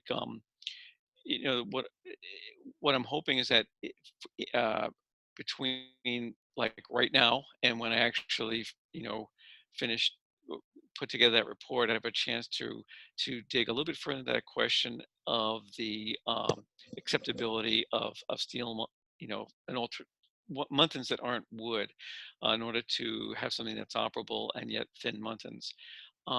And so to that end, I'd love to hear from my fellow commissioners if either of any of you have an opinion on that specific topic. Glenn, by the way, can I just say a quick, Sure. quickly? I have no opposition at all to them being metal. I kind of think it would be cool as metal, but if that's a I want everyone to know if it has to be metal, we're fine with that. Okay. All right. Yeah, and you've been flexible all along, John, and I appreciate that very much. So fellow commissioners, would anyone like to, I would love to hear your opinion, preferably based on what's existing in the area and precedent and historically appropriate or not, on the idea of enabling thinner muntins by using like a steel or steel-like material. And I see a couple hands raised. So I'll only start with Mr. Morgan, and then we'll go to Peter McNamee. Yeah, so steel windows are, there are some beautiful steel windows that are available. Hope's comes to mind. If you look at Post Office Square downtown in Boston, all those are steel section. They produce some very light feeling and very open glazing patterns within structures that feel historical. If you go to Hope's Windows website, you'll see many examples of steel windows, and they have very small sight lines, and they are structurally robust so that you can make operable sections out of them. I don't know if they have the particular type of operability that you might want to use here, and I'm not even going to try to suggest how they are operable here. I see them sort of as a single unit, either swinging up or maybe well, like I say, I don't really want to conjecture or give you a solution, but there are many examples of very beautiful looking steel windows, and they are used in historical applications all the time. Yeah. What could you spell the name of that? It sounded like Hope, or? Yeah, H-O-P-E-S. Oh, okay. Thank you. Yep. So, Mr. McNamee, did you like to? Yeah. I agree with what Mr. Morgan was just saying, and I think that we will find precedent if we look for it in downtown Boston or downtown Newburyport for steel windows, provided we're not talking about steel dividers that where we're highlighting the fact that it's steel. What we're looking for is that thin quality and to increase those sight lines, as Joe says. But we don't want bare metal. We don't want to highlight, we obviously don't want chrome plated or copper or anything like that. This is going to be a painted mutton. Yes. Would black be okay with like the rest of the? Yes. Right. Yeah. This is Glenn. I'm when I was throughout this discussion of the steel muntins, the vision in my mind, I think there's a building on State Street that has very large panes, some of glass, the lights rather, and some of them are actually even old wavy glass. And I want to think they might have steel muntins, but they are black, they are narrow, they have a very appropriate historic look for a commercial building. And that's what I've got in mind. We're not talking brushed stainless steel or by anything like at all like that. That would totally be inappropriate. But yeah, we're talking. They would be, and actually, black is what would work. It turns out. I still think of it as like what was the place that used to be the stationery store years ago? I forget which store it is now. It might be was it the Black Dog? One of them has windows like that. I'll have to go back and take a look. All right, so here's what I would propose to do then. I think I personally feel I have enough information to write the report we need to present to the planning board. I think we're in a good place in terms of Mr. Centinelli, your flexibility. I've had a lot of good comments from my fellow commissioners to guide my report. I may contact some of you individually to clarify a few things or to check on a few things, because I would want my report to reflect the commission overall. But I feel pretty comfortable that I can put that together at this point. So the next steps, Mr. Centinela, would be, I'll go ahead and draft that over the next few days with input from my fellow commissioners, and we'll forward that on to the planning board, who I'm not sure if you're on their calendar or not, but then, once they have that, they can, you and they can set up a date where you're on their calendar again. And by all means, Caitlin or Andrew, correct me if any of that is not correct. Yep. So this is Andy. We'll pass the staff report, or the report that you've got as part of our staff report on to the planning board, so they'll have that input as well. And the applicant can try to address any of those concerns between now and circling back with the planning board. One question I have, should I wait until this meeting, or should I start my architect immediately on making a set of plans with the existing windows that are there now to start, to get an idea how to manufacture these? Yeah. Get him going on that? My suggestion, and again, Andy, I'd love to hear if you think this makes sense. I think would be appropriate to just wait a few days for me to write up the historical report, because I think that will give you much better detail as to what we see as the issues and how we would like to see them resolved. That way you've got something concrete and actually in writing that, okay, this is what the historical commission, this is what they've had to say about this. So this is the advice that we're giving, or recommendations, whatever you want to call it, to the planning board. And I think that will give you something that you can then, feel fairly confident you can use as the basis for whatever you want to go to. Good enough. Does that sound good? Yeah. Okay, very good. Glenn, could I just add one other item? Sure. Just a suggestion. I was just pulling up again the historic photos, or the comparison there. Mm-hmm. It might be helpful, and I agree. I agree that the applicant should wait until he's got your written comments put together. That'll provide better, clarity to the guidance. But I do think that since the fundamental issue seems to be here, the potential feasibility of making those thin mutton bars, and sort of recreating that, per the photographs you see here. that at least that part of the discussion maybe should be initiated with the window manufacturer, just to let them know that that is partly where the design concern is, and so that they can start thinking about that aspect of it, because it clearly seems to be that there's a desire to have a thin mutton bar there, but the sort of desire to maintain existing materials if possible, or to at least have the character maintained in some way. And I think that the manufacturer may need to think about that more so on this particular set of windows than they do typically, because they do have the historic context they need to fit into here. Mhm. Yep. Yeah, well, that would be fine with me. That's really a point for you, Mr. Centineo, as to, you know, Right. that is Yeah, well, the, I'll make some, inquiries just, broadly first with them. I mean, okay. for me personally, the bigger the window pane, the better it is. I mean, when Yes. they're closed, for people to be able to look into the Yep. restaurant without all these, divisions. I mean, Right. so it's fine. Right. If they can do it, which I think they can, nothing's impossible. Right. It's a matter of money in the end, what they cost, but Right. we'll see. Yeah, and in fact, looking at these two pictures, well, first of all, I agree that it's less interference with the sight lines, both from the interior and from the exterior. And also, as you can see from these pictures, the building on the left, way back when, looks like those dividing muntins were black as you plan Right, to right, install them, which tends to make them less obvious, and right. less kind of a visual sort of statement. Um, there are a couple other, most of them are not black around Market Square. There are a couple on State Street I remember seeing. So, it's kind of, but that's just, it's paint, it's easily changed.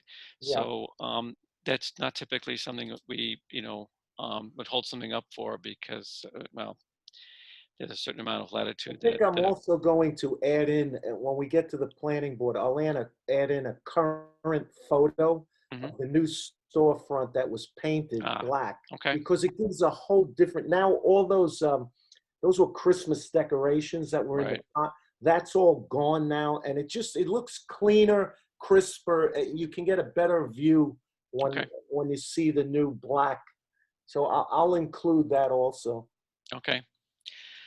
Very good. And in closing, I hope that this whole quarantining kind of issue and inability to operate a restaurant for your sake is resolved sometime in the not too distant future, so that you can Your lips to actually. God's ears, but What's but you that? know what? It's in one hand, it's not so bad because we've had a lot of time now to perfect certain dishes and presentation tastes, whatever. So we're fine tuning every day from Monday to Friday. So Okay. we'll Well, we have no excuses when we open, there whenever you go. that is.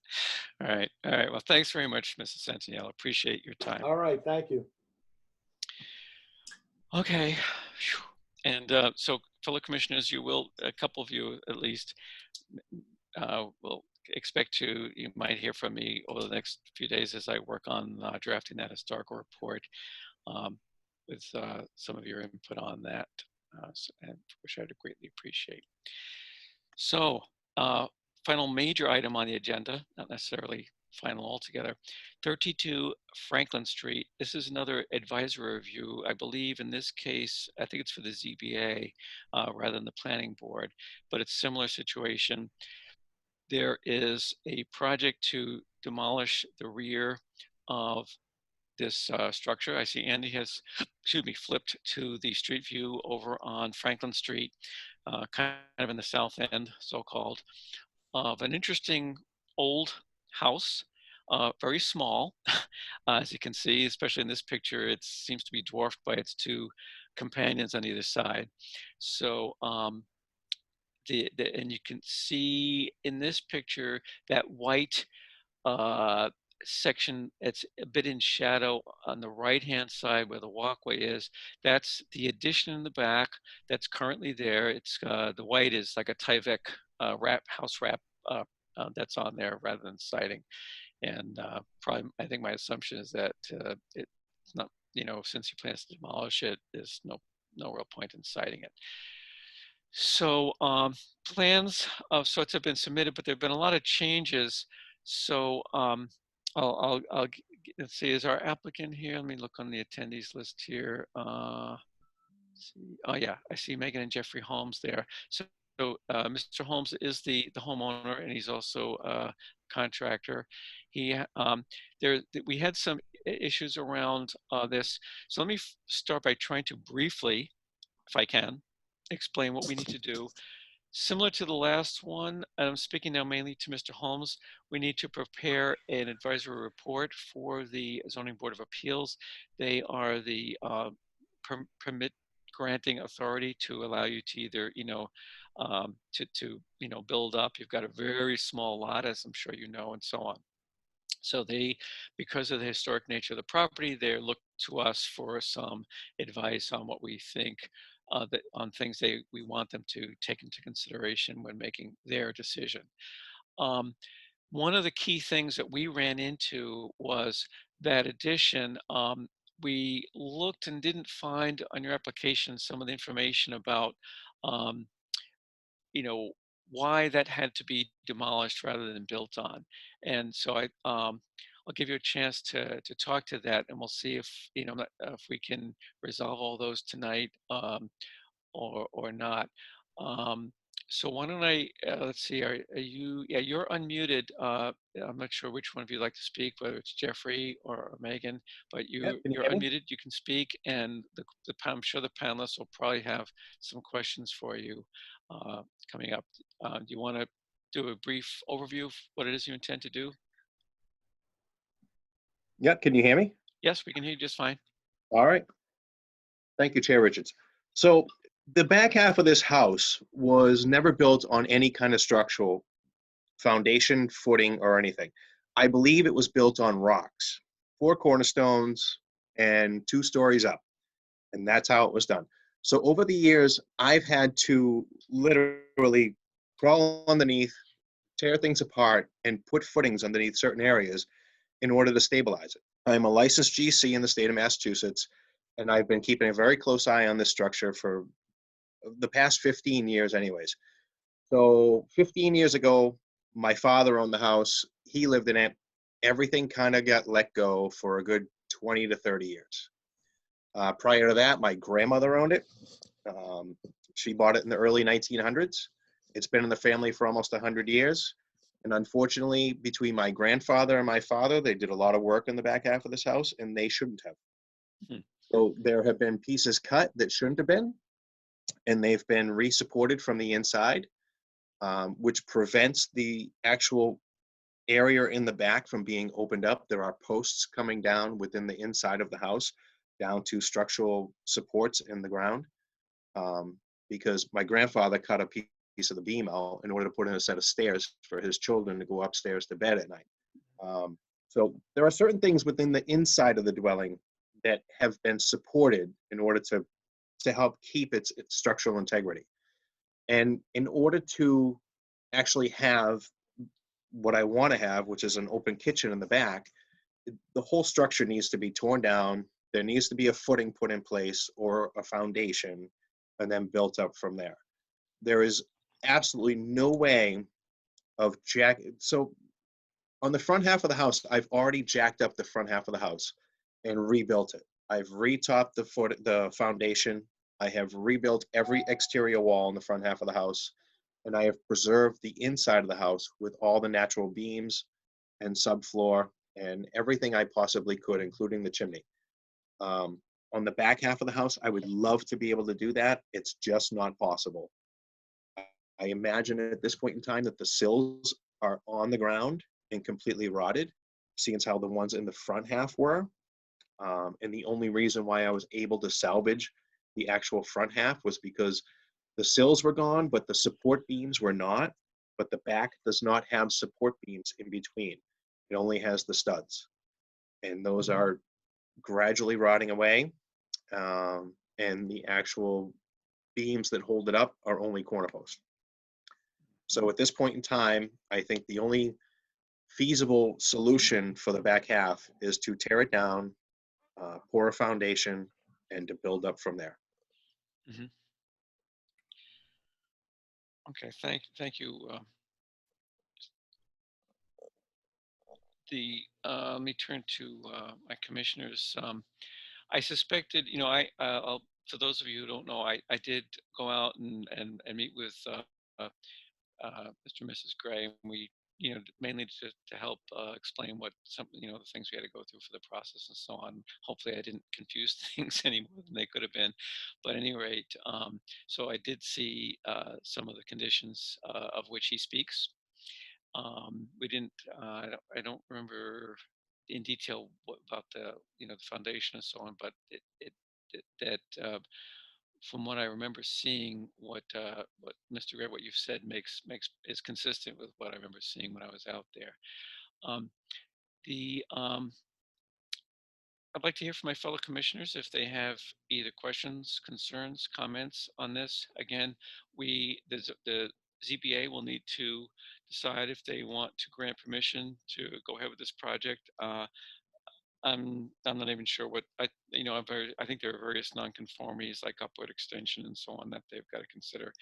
So anyway, but I would like to hear from any of you about your feelings overall or in detail, whatever any comments at all. Anyone want to comment? Yep. Yes, Ms. Pecknick. Okay. Yeah, thank you. I love this house. I've seen pictures of the inside. I think it's a very charming house. The district data sheet says 1750 to 1800. I'm doing the deed research now. I don't make any promises about whether I can get back to the 18th century build date. And, the age of the addition, who knows? Maybe it's 19th century. I don't know. The existing addition that's there now is a great size because it's so appropriately scaled. It's subordinate to the main house. It's compatible. I think the main house is something like 14 by 33 and the addition is 14 by 20. I would need more information about the fact that there's no foundation and maybe, some photographic documentation of the conditions of the house. Of course, obviously we understand in good faith that what you're saying is true and this has been in your family for a long time. But as we talked about with Mr. Gray, we everything has to be documented for us to really understand what we're deciding in our review. The existing addition sits right on that lot line of 15 Salem Street. I know if it were my property, I'd make sure I had the survey done. That's a nice little, mid-19th century house. And it looks like their brick patio runs right up to the back of your addition now. So the demo work and the digging and the construction on that site, you really want to make sure that you are working with neighbors with the lot lines and the existing fencing and the patio and stuff like that. My view is that the existing addition is sort of the perfect size, I'm really concerned about the proposal to go up a third story or another 8 feet. That seems really high to me. I noticed a roof deck depicted in the east proposed view, and this would be visible from a public way. And as you may have heard in our conversation about Harrison Street, we're always concerned when someone proposes a roof deck on a historic house. I wasn't sure what was happening to the chimney. I think you included the chimney in some of the drawings, but I couldn't tell if you were taking the chimney down. I couldn't tell what was happening in the chimney. I'm just curious about that. And then my other thing that's on my mind is when you are looking at this new addition, demo that one, put up the new one.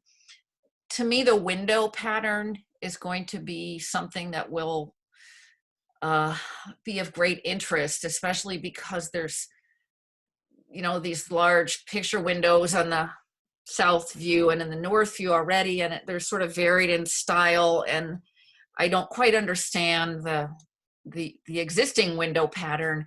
And so when you're looking at the proposal with this, there's like an 11 foot by 4 foot window in the rear elevation. all of this is going to be something that I think, from the point of view of the preserving the historical integrity of the main structure, worth thinking about. So I'd like to hear from others on the commission about any of those issues or anything else about the proposal. Yeah, thank you, Ms. Pickney. Sorry. Any other comment from any of the other commissioners on this? Mr. Morgan, I see you've raised your hand. Yeah, I'll just make an observation. When I look at this picture, it just something seems to be really out of scale about this building. Yeah, I know it. I mean, my first reaction is when I look at the second floor windows, I say, just how do people walk around up there without, if there's a ceiling in that second floor, they must be walking hunched over all the time. But I guess what I'm trying to say is the building is starting at a much smaller footprint and scale, both height, width, relative to its neighbors, that it's really feels sort of muscled out, or muscled in, squeezed in between them. I don't know where to go with that. It's making an observation. That's all. Thank you. Yes, and I didn't, Mr. Gray, if you're there, can you respond to that comment about the second floor? Because I know you talked to me about it when I met with you. Yes, Mr. Holmes. I'm sorry. I'm still, it's getting late. Thank you, Patricia. Mr. Holmes, sorry about that.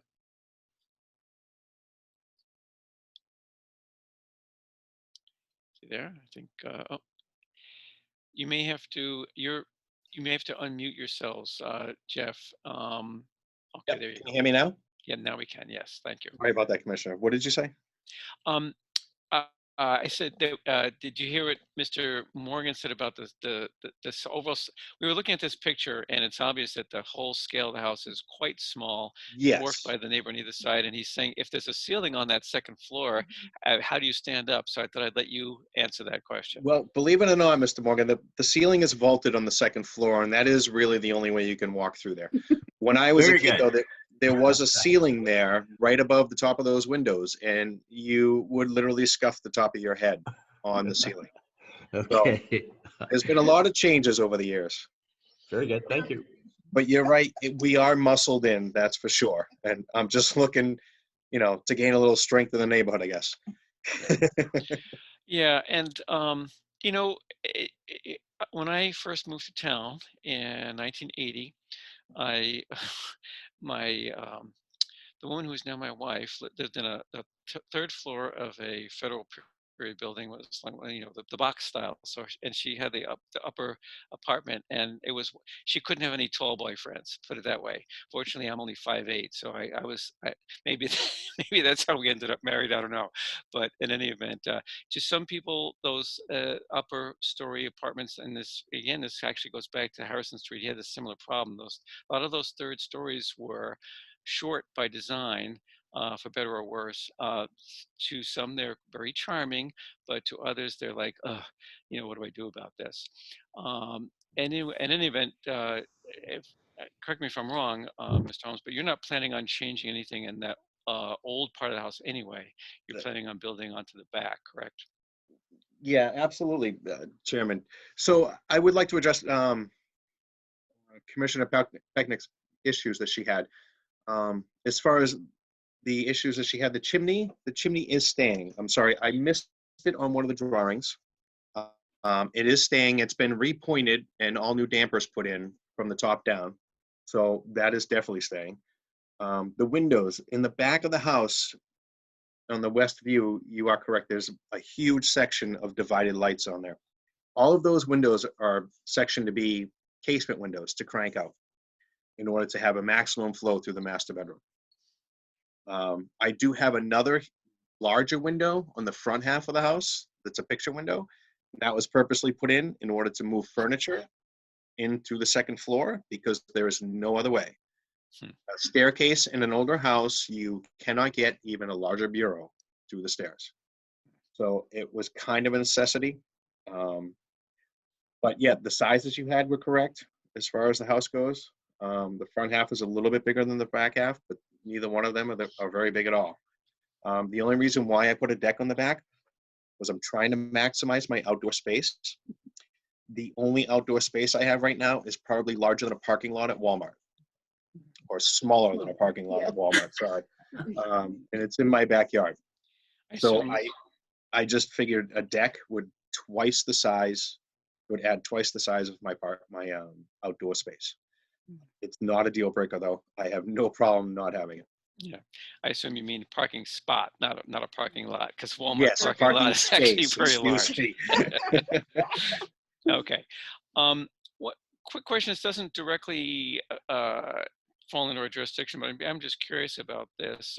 Have you heard from any of your abutters regarding your plans? You know, pro, con, neutral? I just dropped off plans to them just within the past few days, the revised plans. So I have been in communication with two of my neighbors. I'm a very poor neighbor, and I have to admit that I do not clearly know my third abutter. And it's because I haven't reached out to her. But the other two I have been in contact with over the past like 3 to 4 months. They are fully aware, the left and the right in this picture on the screen. They are fully aware of what's going on and my intentions to move forward. Yeah, I would definitely suggest talking to the folks there at 15 Salem. I couldn't tell where your lot line ended. I couldn't tell if their brick patio was sort of over the property line because it's right up against the back of your house, or it just would be interesting to see. It seems like a challenge to the demo and dig and put a foundation in and build. So I would talk to them. Yeah. Andrew, I'm sorry, Andy Port, could you go down to, I'm not sure what page number it would be because it's below what I can see on the screen. I want to get to one of his plans that show the proposed view. Okay, so here's the north view existing. Can you go down to the north view proposed? There we go. Okay, so this is so this view we're looking at is not the street view. This is looking at it as if you were magically in the place where the building on the downhill from him is. That is sort of the front door. It doesn't face the street. It faces the right-hand side. So maybe it's the east view I want. Can you see if you can find that one? Yeah, it looks like that might be okay. That's the west view. Getting there. South view. One more has got to be it. There we go. Thank you. So here's is this your current plan, Mr.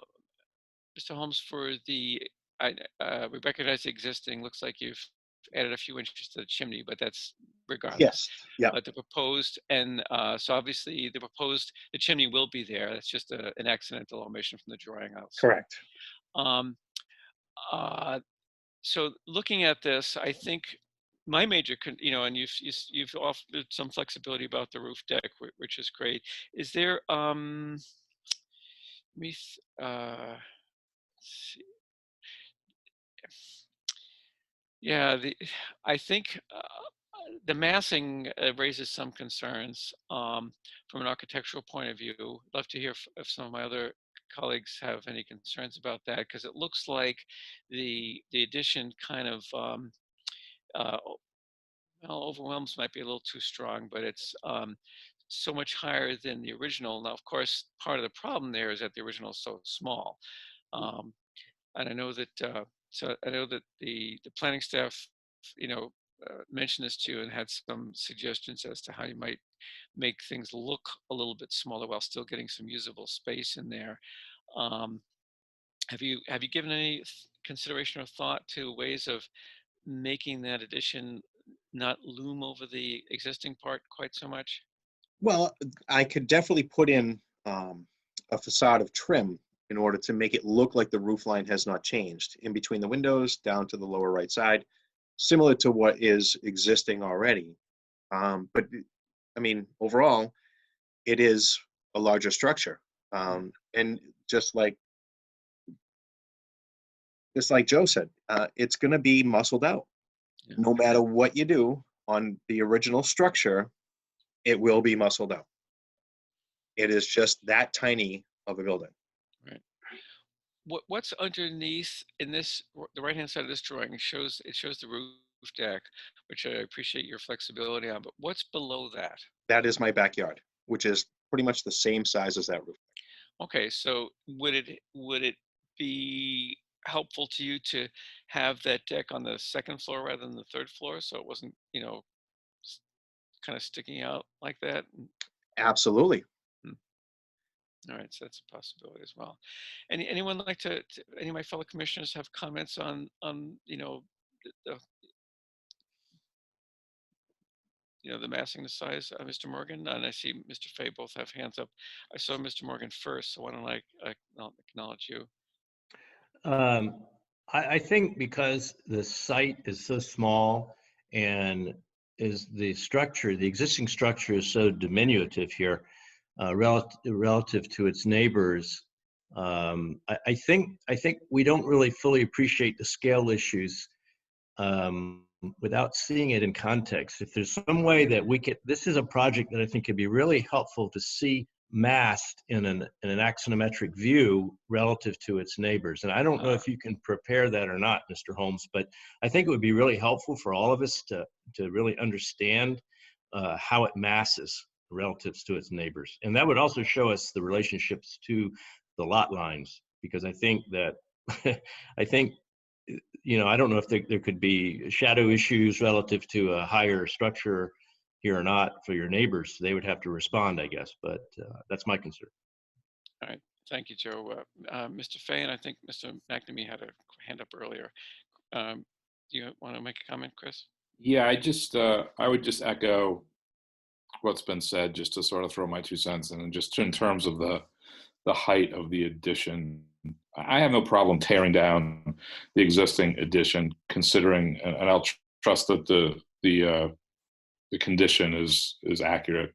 I have no problem tearing that down, but the rebuild, I just wonder if you just can't sort of go up just 2 stories, and I don't know if it becomes wider. I don't know if the back, we somehow have a bit of a mirror on the addition, maybe diminished a little bit, as we've talked about in the past, to delineate the addition from the original. But that's what I would like to see. And the roof deck thing, I think I've said enough about the roof deck. So, all right, yeah, and I understand the space issue. I do, but at the same time, it's I guess maybe one more thing I would add is, if the picture that was up there for some time of an actual photograph, right, that we're not going to change the fact that the original house is sort of overwhelmed by its neighbors, so to speak. But if we look at that, the right-hand side as we're looking at the picture, with that dormer kind of sticking out, I think that's what we want to try to avoid from a historic commission perspective, is, that part of the reason it's overwhelmed by that house on the right is that dormer was put on at some point before. My guess is we were all part of this thing. Thank you. Right. So, that's all I would add. It's a tight area in that part of the city. There's a lot of small streets, and I just feel like it'll be like a tower in the back, is the best way I could describe it. Yeah, I'm thinking, and I'll let I think Mr. McNamee had wanted to comment as well. But before I do that, I think that Mr. Holmes, have you considered an addition that, while it's 2 stories, is 2 stories of more contemporary height? So in other words, with ceiling heights that are of let's just say more contemporary standards, so you wouldn't have to be scrunched over. It would be somewhat taller than what you've got now, but not quite, but not 3 stories, put it that way. Is that something that you'd be willing to consider? Well, the whole idea of doing 3 stories was to add a master suite. I mean, the home is only 2-bedroom now at this point, and right, we're not looking to expand the 2-bedroom. We're looking to make it a more comfortable 2-bedroom, which is to add a master suite. Okay. Okay, Mr. McNamee, did you want to make a comment? No, I'm I'm sorry. fine. Okay. And I would like to call the chair's attention to the fact that when we have concluded the discussion between commissioners and with the applicant, there are members of the public. Attorney Mead has had her hand raised for some time. So I don't know if anyone else on the commission has anything to say or not, but I just wanted to make sure you were aware that there were people in the public who were waiting to speak when we're done. Okay, thank you, Ms. Becknick. Actually, I was not aware until you brought it to my attention. I do look over there. Last time I looked, there weren't any hands up, but I do see there are actually two now. My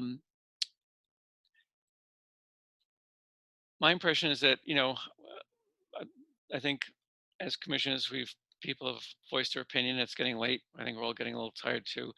I think I would like to hear what these members of the public, if they would I have a quick comment. Obviously, the actual permitting board, as I've already said, is the ZBA, and that's and the venue which formal objections or whatever can be raised. But I will certainly, I do like to include the public where it's possible. So I just see Attorney Mead is not having to notice that first, and I see you've been enabled. So why don't you go ahead and make your comment, please? Thank you very much, Mr. Chair and members of the commission. Lisa Mead, Tellerman Costa, 30 Green Street.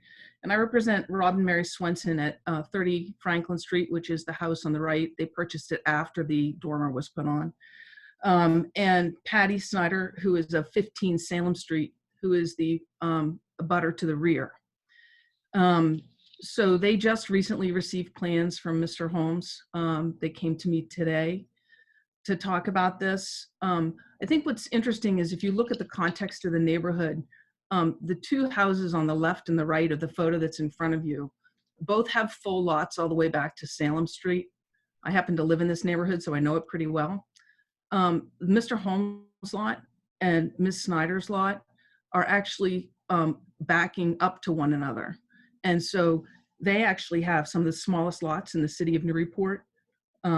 Ms. Holmes' lot is 871 square feet. Ms. Snyder's lot is 871 square feet, and Mr. Holmes' lot is 1,306 square feet. He already has a 1,484 square foot house on it. The concern, particularly for Ms. Snyder, and certainly also for the Swensons, is the height on that addition. It will totally change the backyard, which is smaller than, well, if the member Patty has seen some of the members out there, if Patricia has been out there, you can see that backyard of 15 Salem Street is quite small. And so to add another 10 or 15 feet in height directly on top of her backyard with windows that don't, quite frankly, go with any of the context of the neighborhood in the back of 4 feet by 11 feet, looking directly down and directly into her second floor is a huge issue. And I know that's not specifically an issue for the Historic Commission, but it changes that house. That house is supposed to be a small, diminutive house, probably a worker's house from the James Steam Mill, just like Patty's house and a lot of the other houses in the area. And to add a 3-story addition would have a significant change in the context of the neighborhood. Interesting also is there's not a site plan, and if you actually had a site plan, which is typical of most of your filings, you would see, as you can see from the My Maps here, that there's hardly any room between these two houses in the back. Similarly, the plans that are provided to you are inaccurate. The chimney has different heights. It should be a properly scaled plan. There are no materials on this plan. You don't know anything about the siding or the windows other than the drawings, and you typically would require that. So that I would hope that in your comments to the zoning board, you make sure that they have all of that material in their packages when it's submitted. Finally, under the DCOD, you are supposed to have evidence of what and the reason why the addition should be taken down. And I don't doubt at all Mr. Holmes's description of that addition. That addition has been wrapped in Tyvek for 10 years, maybe 8, but certainly at least 8. So I don't doubt that there's a condition problem. And I don't know that there's any objection at all to rebuilding it exactly like it is, with the appropriate materials and the appropriate windows suitable for the neighborhood and the context of the neighborhood, but certainly not at a height that far exceeds and dwarfs both the main part of the house as well as 15 Salem Street. Thank you. Thank you, Ms. Mead. And regarding the documentation of the condition, yeah, that issue has been raised a couple of times. You know, despite the fact that I did observe the conditions, which, as I said earlier, were consistent with his description. I'm not an engineer either, so or someone that's done any kind of a detailed inspection in any way, shape, or form. So that is a piece of documentation that's missing there, and we are aware of some of the defects in the drawings and plans submitted. There was another hand up, someone that's identified as Patty. Angie, can we enable her speaking?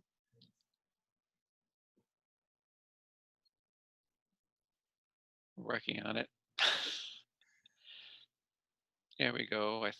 Yep, I think we got it. Okay, so whoever Patty is, you've been enabled to be heard. You have to unmute yourself on your end through either the phone or the e-meeting, whichever you're using, so that, okay, Hey there. there you go. Hi. Hello? Yes, we can hear you. Okay, Go right hi. ahead. Hi. So I am Patty. I'm at 15 Salem. I think Lisa did well as addressing some of my issues. I just want to say that I do recognize that the property does need some attention. I am totally for any rehab. Definitely would rather it to be a rehab rather than demolition, especially if it's deemed historical significant, which I'm not sure if it is and how that works. I do want to say again, it was mentioned before how our properties are so close. And again, my brick backyard is right up against the back of his house. And I think it was mentioned before that, it would be a towering addition. So in my backyard, I would just see, just the additional height would be huge. My lot is tiny, my house is tiny, and just to see that in the backyard, I'm not sure if it would be a good fit. So I guess I just kind of wanted to kind of touch on that and just put my 2 cents in for that. You say you look at the picture that's on there now and how he is muscled in. I feel like I would feel that in my backyard, that I'd be muscled in with just the height of the back that he wants to do. Thank you, Ms. Sure. Was it Smith? Snyder. Snyder. I'm sorry. Thank you. Yes. All right. Thank you. Okay. Thank you. Good comment here. Okay. Well, I want to wrap this up if possible. Let me just check. Relax. I was just checking, and I see that there are other comments to be made. Don't worry. Now, first, looks like I'm not seeing. Well, Patty, and your hand is still raised, but I assume that you've said your piece. So I'm not seeing any other member of the public, other than, of course, Megan and Jeffrey, which will be allowed to speak. They can still speak. But let me turn to my panel now. That uproar, was that my fellow commissioners wanting to speak? I couldn't quite tell. Not me. Oh, okay. Someone seemed to be objecting to me when I said I want to wrap this up. Maybe it was just spurious noise. I don't know. But what I'm hearing, a lot of the major concern seems to be around the height of that addition. There is the issue of the documentation of the condition, which should be resolved. At this point, how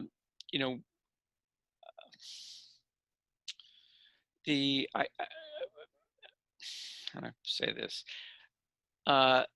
If in writing, in summarizing our feelings or our findings right now, Mr. Holmes, we would probably, say that, well,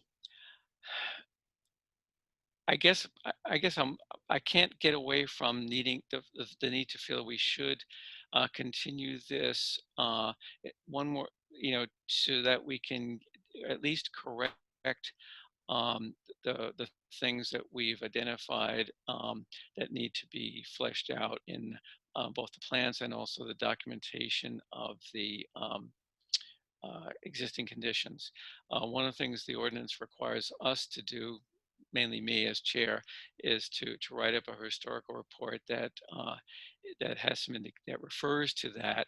So I would need that information about the existing condition. I suspect that this can be done with some photographic evidence of the condition. That's quite common. Um, I know, for example, Attorney Mead has often used that to convey to the commission when there's condition issues with a given property or so on. So there's that, and whether or not, I don't know what how strongly you feel about the height, but I think the feeling I have from both the people that have spoke, but even among my fellow commissioners, is that we would probably recommend to the ZBA that we don't feel 100% comfortable, to say the least, with it being a 3-story addition. So, for what that's worth. So, let's see, is Caitlin still with us? Yeah, she is. Caitlin, can if I made a motion to continue this to that same meeting of the 7th with, let me ask Mr. Holmes, would that give you enough time if we gave you a list of the specific items?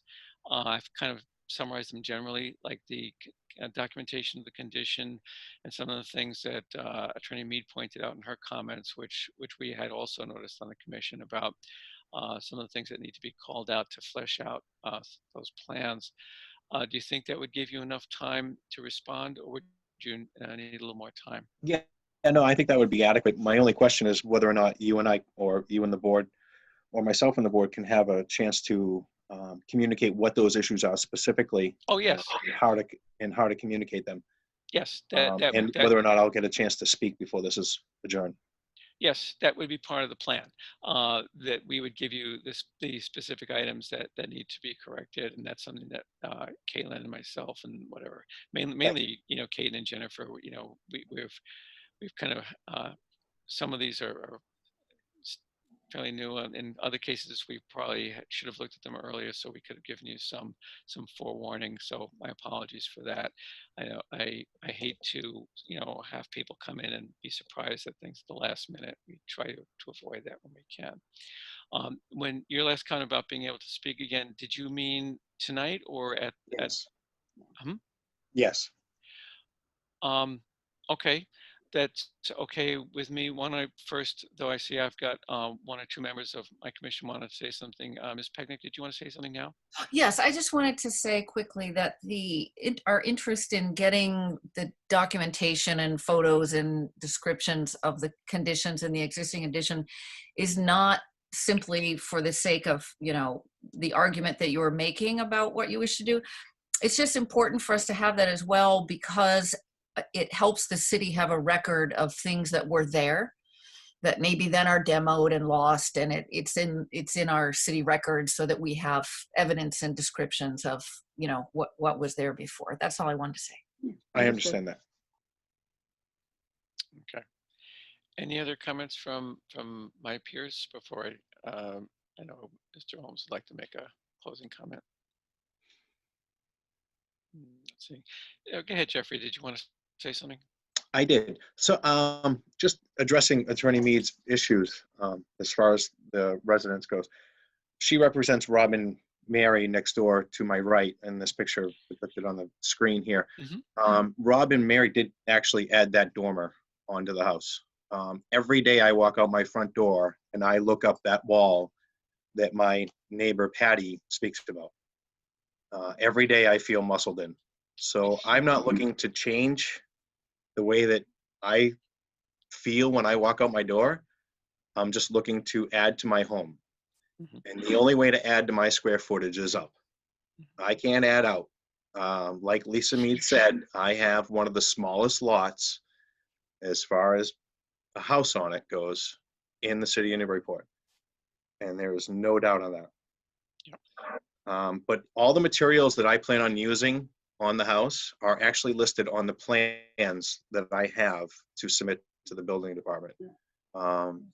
So, and as far as windows go, they are completely negotiable, just like your Market Square guy. Who's, anyways, I guess that's it. Thank you very much. Okay, thank you, Jeffrey. I appreciate your time in coming out, and I also appreciate the members of the public who are who have spoken, and we always appreciate you taking the time to come out and participate in these meetings.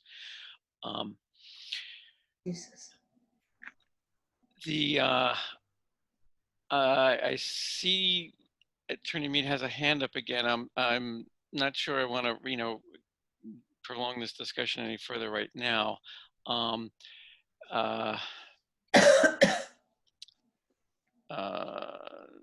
Or if that's just from prior to, whether it's, especially if it's about, who put up the dorm or whatever, it's, to be blunt, it's getting late. I'm not interested in that. So Jeffrey, we will, I'll get together with Caitlin and the planning board, make sure we have, we give you clear direction as to what you need to amend to make your plans complete and in conformance with what the requirements are. The ZBA will need those as well anyway, so this will certainly not be a wasted effort in any way, shape, or form. And so I will make a motion at this point that we continue this matter to the, let us say, May 7th meeting, so that we can review the updated plans and close off this hearing and issue our advisory report at that time. Does anyone second that motion? Yes, I will. Okay, so let me do a quick roll call vote. Obviously, I'm in favor. Ms. Picnic, since you're probably still got your stuff unmuted. Okay. Mr. Fay? Yes. Mr. Carnwath? You still with us? Where are you? It looks like you've muted yourself, Malcolm. Mr. McNamee? Yes. Okay. Mr. Morgan? Yes. Okay. Mr. Carnwath, it looks like you're with us now. You a yes or no on this particular? Yes. Okay. All right. I believe that's everyone. So we'll continue to that May 7th meeting, but you'll let's see. Today is Thursday. Probably give us till like maybe Tuesday, Wednesday, Jeff, to get you the details of what we'd be looking for, so you can get those put together for us. Does that sound okay? Great. That'd be great. Thank you, Chair Richards. Okay, you're welcome. And so, Caitlin, I'll talk to you offline about getting that squared away. So I'd like to really wrap this up. It's getting pretty late. We do have one more item on the agenda. If you're if you're still with us, Andy, you could certainly flip that to that. There were 3 sets of minutes that were needed to be reviewed and approved. So let's start with the ones from February 27. That was we got some spurious noise in there. So, and if you can mute any of the attendees, that I see there's one that's Yeah, I've taken care of that. I'll keep an eye on that. Thank you. okay.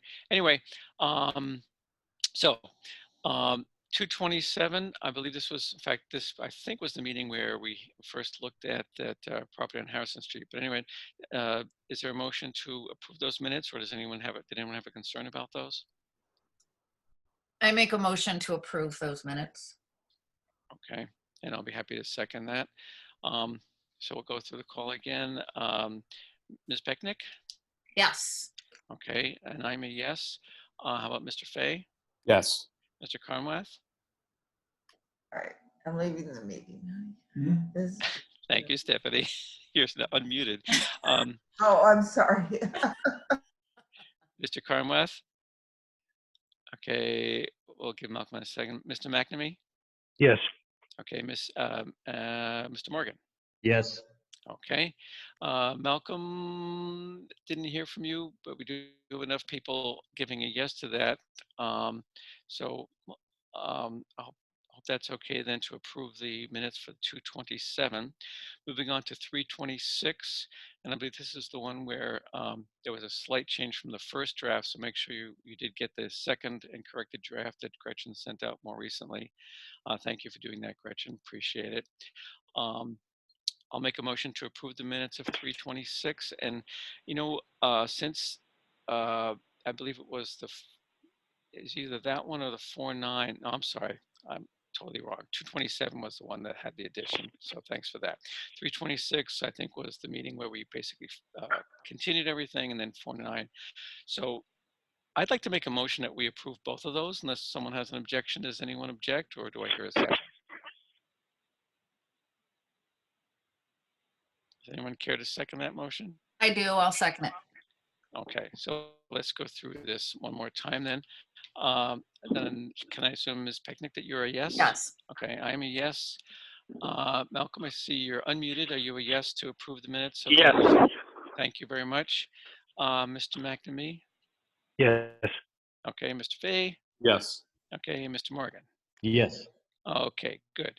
So that approves the minutes for both 326 and 49. And we thank you, Gretchen, for your service, as always. I think the only other thing on our agenda, can you scroll down a bit? I'm hoping there's nothing other than adjournment. May I quickly just say welcome to Commissioner Morgan and Commissioner McNamee. We really appreciate that they're with us. And I also want to say thank you to the chair. I know it's very difficult to run these meetings remotely, so thank you. Well, A, for that last part, you're welcome. And B, yeah, I'm already, it must be getting close to my bedtime. Actually, literally it is. But I feel so badly, for Joe and Peter that you guys, have your inaugural sessions be these very awkward and difficult meetings where we can't see each other and everything. And, nothing I can do about it, but I do feel really badly. So I think because of that, we owe you a special thanks for having the willingness to dedicate your time voluntarily to do this work.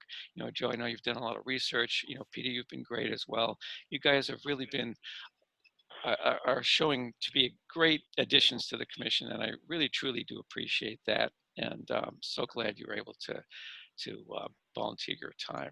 So well, yeah. thank you, Chair Richards, for your comments. I really appreciate your voice. I find it very calming, and it got me through this 3-hour meeting. So thank you. Okay, well, thank you for that. I'll have to tell And my it wife. takes a lot to get through a 3-hour meeting. Yeah. Well, do you mind if I share that comment with my wife? She might find that amusing. Please. Okay. Is there a motion from someone to adjourn the So moved. Okay, Malcolm has moved. Is there a second? Second. Okay, so running down, I assume that Malcolm, who made the motion, yeah, I assume you're in favor. Yes. I can tell you I'm in favor. Mr. Fay? Yes. Yes. Mr. McNamee? Yes. Mr. Morgan? Did we lose you? Yes. Yeah, yes. And last but not least, Ms. Patricia Pecknick. Yes. Yes. Okay, then I think we are officially adjourned at, I have 9:50, a very late meeting. There was a lot, there was a lot to get through. Thanks so much, everybody, for hanging in there. We had 2 public hearings and 2 somewhat, other things that there was public comment on. It was a busy meeting, so I very much appreciate all your time. Thank you. Thank on you. that, Andy, I think you can halt the recording. I don't know if that'll end the meeting or not, but I think we can call it a night. Yeah, I'll do both simultaneously. Good night. Thanks, everybody. All right. Good night, all. Thank Good you night. very much. Right. Good night.